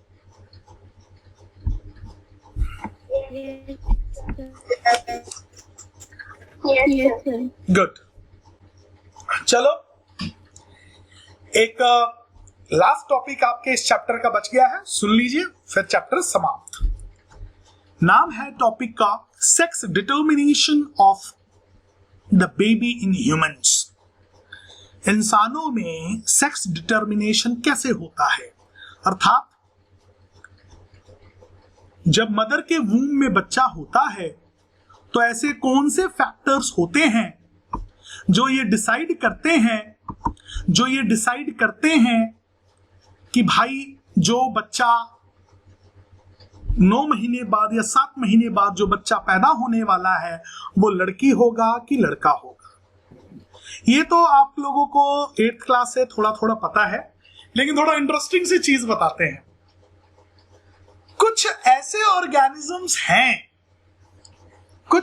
ऑर्गेनिजम्स हैं जो मेल और फीमेल ऑफस्प्रिंग एक्सटर्नल फैक्टर पे डिपेंड करता है। जैसे स्नेल पता है ना, छोटा स्नेल, जैसे रेप्टाइल्स, टेम्परेचर पे डिसाइड होगा कि उनके अंडे रेप्टाइल्स का ले लो, उनके अंडे को कितना टेम्परेचर मिला। अगर सांप के उसके ऊपर रेप्टाइल जो बैठा हुआ है, सांप जो बैठा हुआ है, तो उस अंडे को ज्यादा गर्मी मिला तो मान लो मेल पैदा होगा, जिसको थोड़ा कम मिला तो मान लो फीमेल पैदा होगा। कितना मजाक हो गया नहीं? टेम्परेचर डिसाइड करता है रेप्टाइल्स में, मेजॉरिटी ऑफ द केसेस में, कि भैया मेल पैदा होगा कि फीमेल पैदा होगी। ठीक वैसे ही अलग अलग ऑर्गेनिज्म में अलग अलग फैक्टर्स होते हैं। ह्यूमंस में ऐसा नहीं होता। ह्यूमंस में हम इंडियंस जो हैं, एक तो झंड पीपल है। क्यों? क्योंकि हमारे कर्म ऐसे हैं भाई, सभी को नहीं कह रहा, एक बड़ा सेक्शन ऐसा काम करता है। क्या करता है कि आजकल भी सोसाइटी के अंदर, अब तो बहुत कम हो गया, पहले बहुत ज्यादा था, आज से 25 साल 30 साल पहले बहुत ज्यादा था। जब मैं छोटा था, 3 साल 4 साल का, तब इसका बड़ा क्रेज था कि यार लड़का पैदा होना चाहिए, हमारे वंश को आगे बढ़ाएगा, ये करेगा वो करेगा। बाद में वही माँ बाप कोस रहे होते हैं कि यार इससे बढ़िया लड़की ही हो जाती है ना। तो अब ये धारणाएं अब ये धीरे धीरे खत्म हो रही हैं। पहले सेक्स रेशियो बहुत बेकार था इंडिया का, 800 850 के रेंज में था, मतलब 1000 बंदे थे तो 8 850 ही लड़कियां थी। अब फीमेल मतलब अब जो है, अब रेशियो काफी नजदीक आ गया है। ठीक है, प्रेजेंट रेशियो की अगर हम बात करें, मैं शेयर करना चाहूंगा प्रेजेंट सेट की बात करते हैं। चलो 1990 में मैं पैदा हुआ, मुझे अभी 31.5 साल हो रहा है, 31.5 ईयर्स का मैं हो गया हूं। जब मैं पैदा हुआ था, ठीक है, आज से 31.5 ईयर्स अगो जब मैं पैदा हुआ, तब इंडिया का सेक्स रेशियो चल रहा था 1150 फीमेल, 1150 बंदों पे 1000 बंदियां थी, मतलब 1150, मतलब 150 बंदे एक्स्ट्रा हुआ करते थे लड़कियों के मुकाबले पर 1000 की बात करें तो। आज क्या हो गया है, कितनी अच्छी बात है, आज क्या हो गया है, 1020 लड़कियां एक्स्ट्रा है एज कंपेयर टू 1000 मेल्स में, which is a very good thing. आप लोगों को जान के बड़ा ताज्जुब होगा, रशिया में तो बिल्कुल ही अलग हिसाब किताब है। जो यूरोपियन कंट्रीज है ना, वहां पे फीमेल का रेशियो बहुत ज्यादा है, मेल का बहुत कम है। Again you people are getting my joke, what I am trying to say, है कि नहीं? Anyone get the joke? No, ये तो लॉल हो गया। चलिए, तो अब पहले के टाइम में बच्चों क्या होता था, पहले मेरी बात समझने की कोशिश कीजिएगा। पहले के टाइम में क्या होता था दोस्तों कि इंडिया में सभी लोग चाहते थे कि लड़का हो, जो ऑफस्प्रिंग, जो नई जनरेशन जो बन रही है वो लड़का हो, लड़कों को ज्यादा वेलकमिंग मिलती थी। आजकल ऐसा नहीं है, मतलब कुछ कहीं दूर दराज के कहीं इलाकों में ऐसा हो सकता है, ठीक है, मतलब जो थोड़े से पिछड़े लोग हैं, पढ़ाई लिखाई थोड़ा कम हो रखा है, समथिंग लाइक दैट, इलिटरेसी ज्यादा है जहां पे, वहां पे आज भी लड़कों को ज्यादा तवज्जो दिया जाता है, जबकि इन दोनों में कोई डिफरेंस नहीं है apart from biologically we are talking. वैसे साइकोलॉजिकली एंड सोसाइटी वाइज अगर हम बात करें तो जितने लड़के कामयाब है, कई केसेस में तो लड़कियां ज्यादा कामयाब है। आजकल तो सेक्स रेशियो में आगे बढ़ गई हैं, good thing, good to go girls, ठीक है। पहले ऐसा नहीं था, पहले उल्टा था, मेल्स की मात्रा ज्यादा थी क्योंकि पेरेंट्स जो थे वो ज्यादा वेलकमिंग थे मेल के लिए कि बच्चा जो होना चाहिए बॉय होना चाहिए, इसी वजह से वो अबॉर्शंस वगैरह ज्यादा कराते थे, ठीक है। अब ये क्राइम हो गया है इंडियन पेनल कोड के तहत, इट्स अ क्राइम।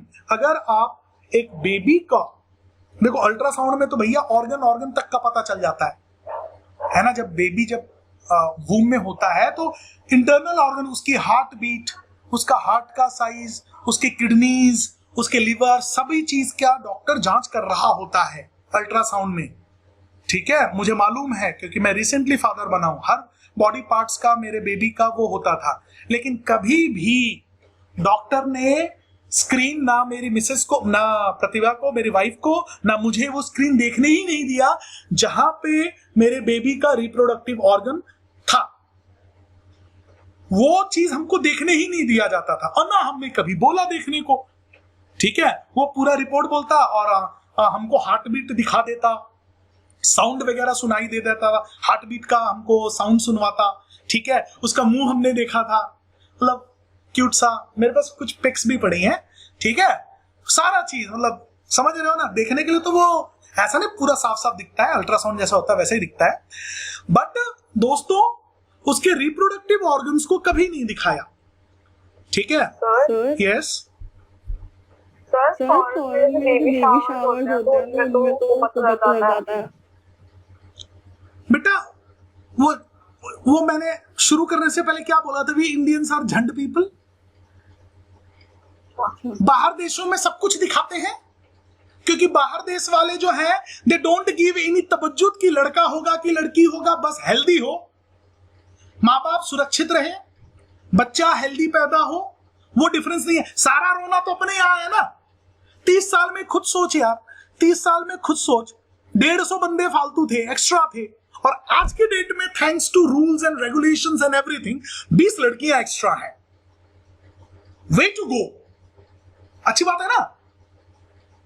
अब लोगों की मेंटालिटी चेंज हुई ना, लॉ की मदद से, एजुकेशन की मदद से लड़के और लड़कियों में भेद अब खत्म होने लगे।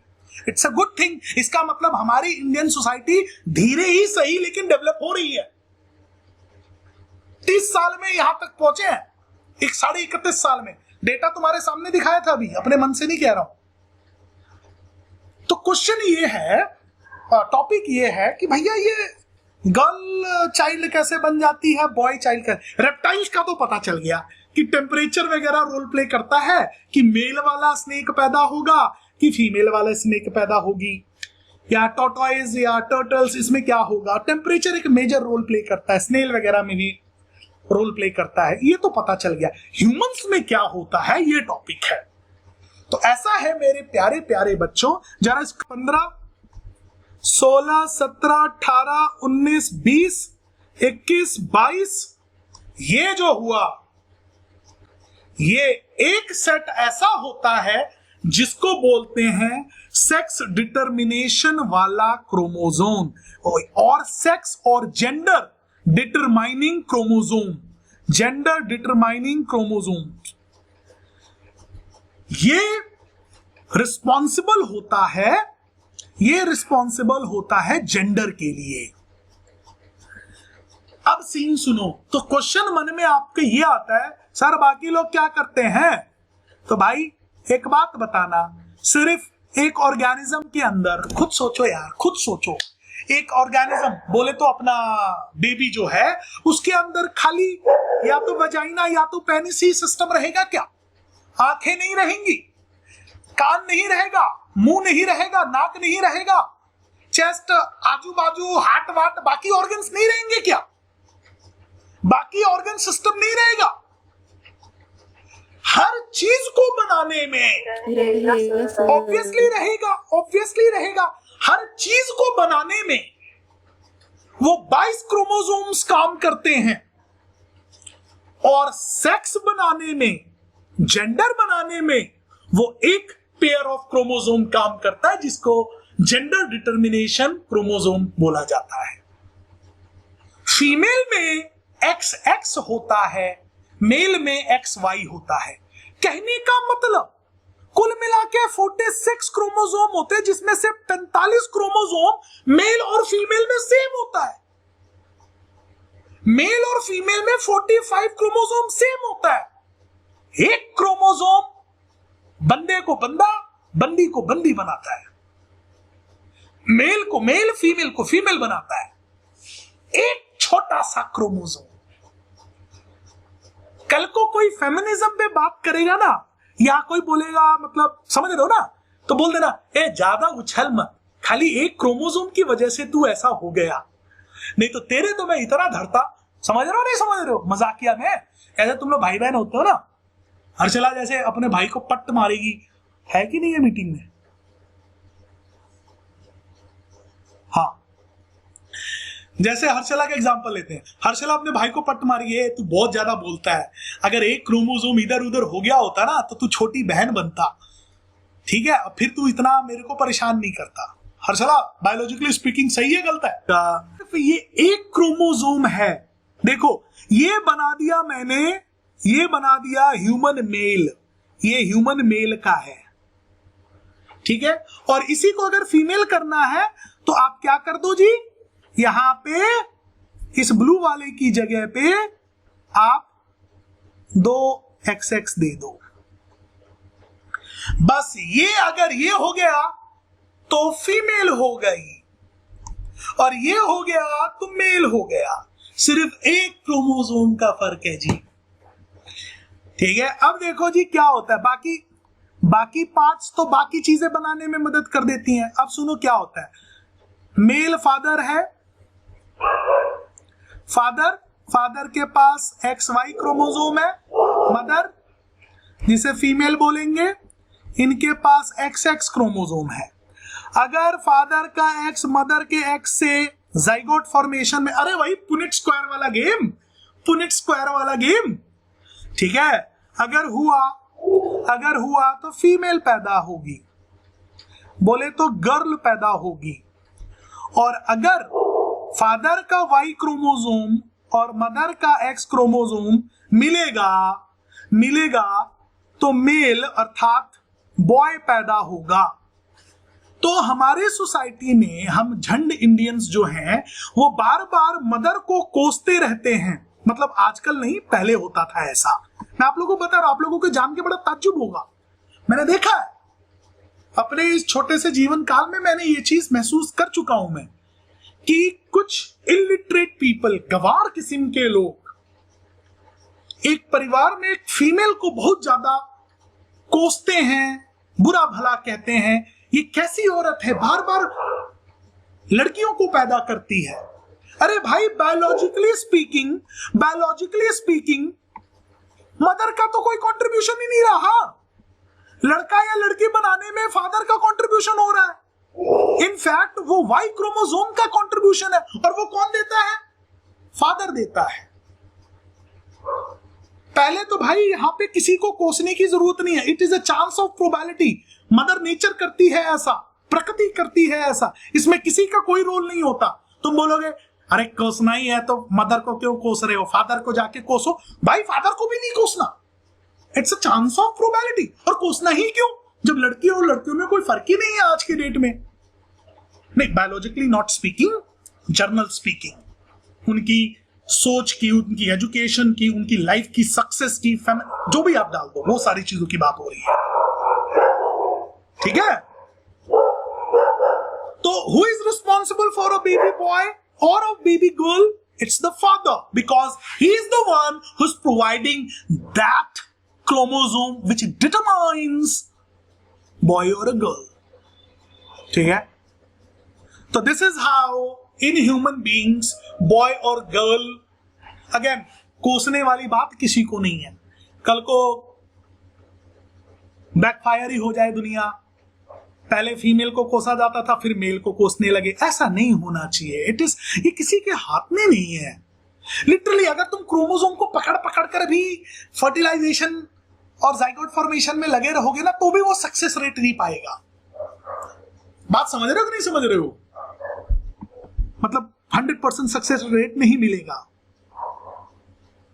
बाहर फर्टिलाइजेशन कराने में तो धुआं धुआं निकल जा रहा है, जिसे आईवीएफ कहते हैं, इन विट्रो फर्टिलाइजेशन। आप लोगों ने नाम सुना होगा।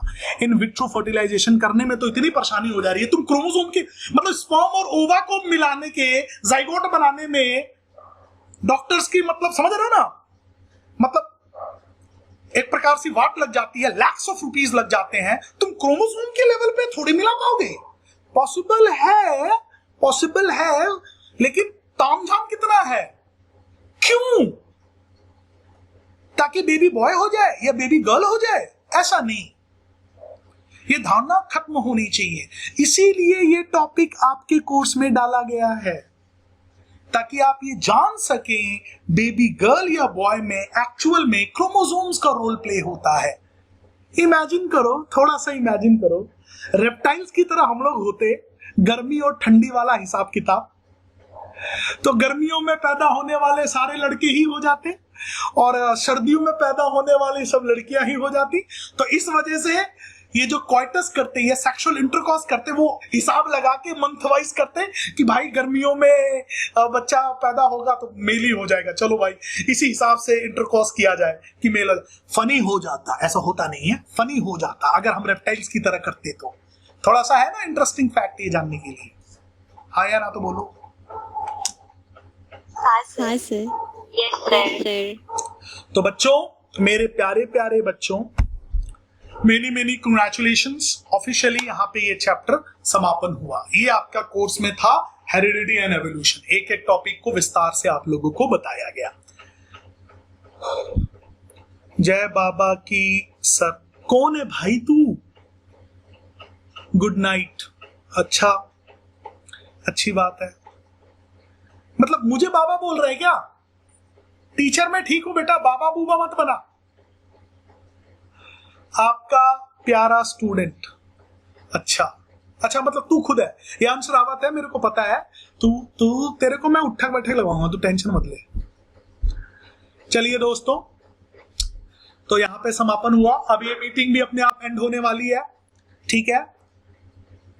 और आप लोग जो भी डाउट्स वाउट्स आ रहे हैं व्हाट्सएप करो। रात भर में जितना भी सॉल्व कर पाऊंगा वो मैं आप लोगों को करूंगा, ठीक है? कल पेपर देकर आओ। Very very best of luck and God bless you all. What ever you need please WhatsApp me. God bless you all. Take care. Have a good night and study hard. And best of luck, guys. Thank you, sir. Good night. Good night. Best of luck, guys. Thank you, sir. Thank you, sir. Okay.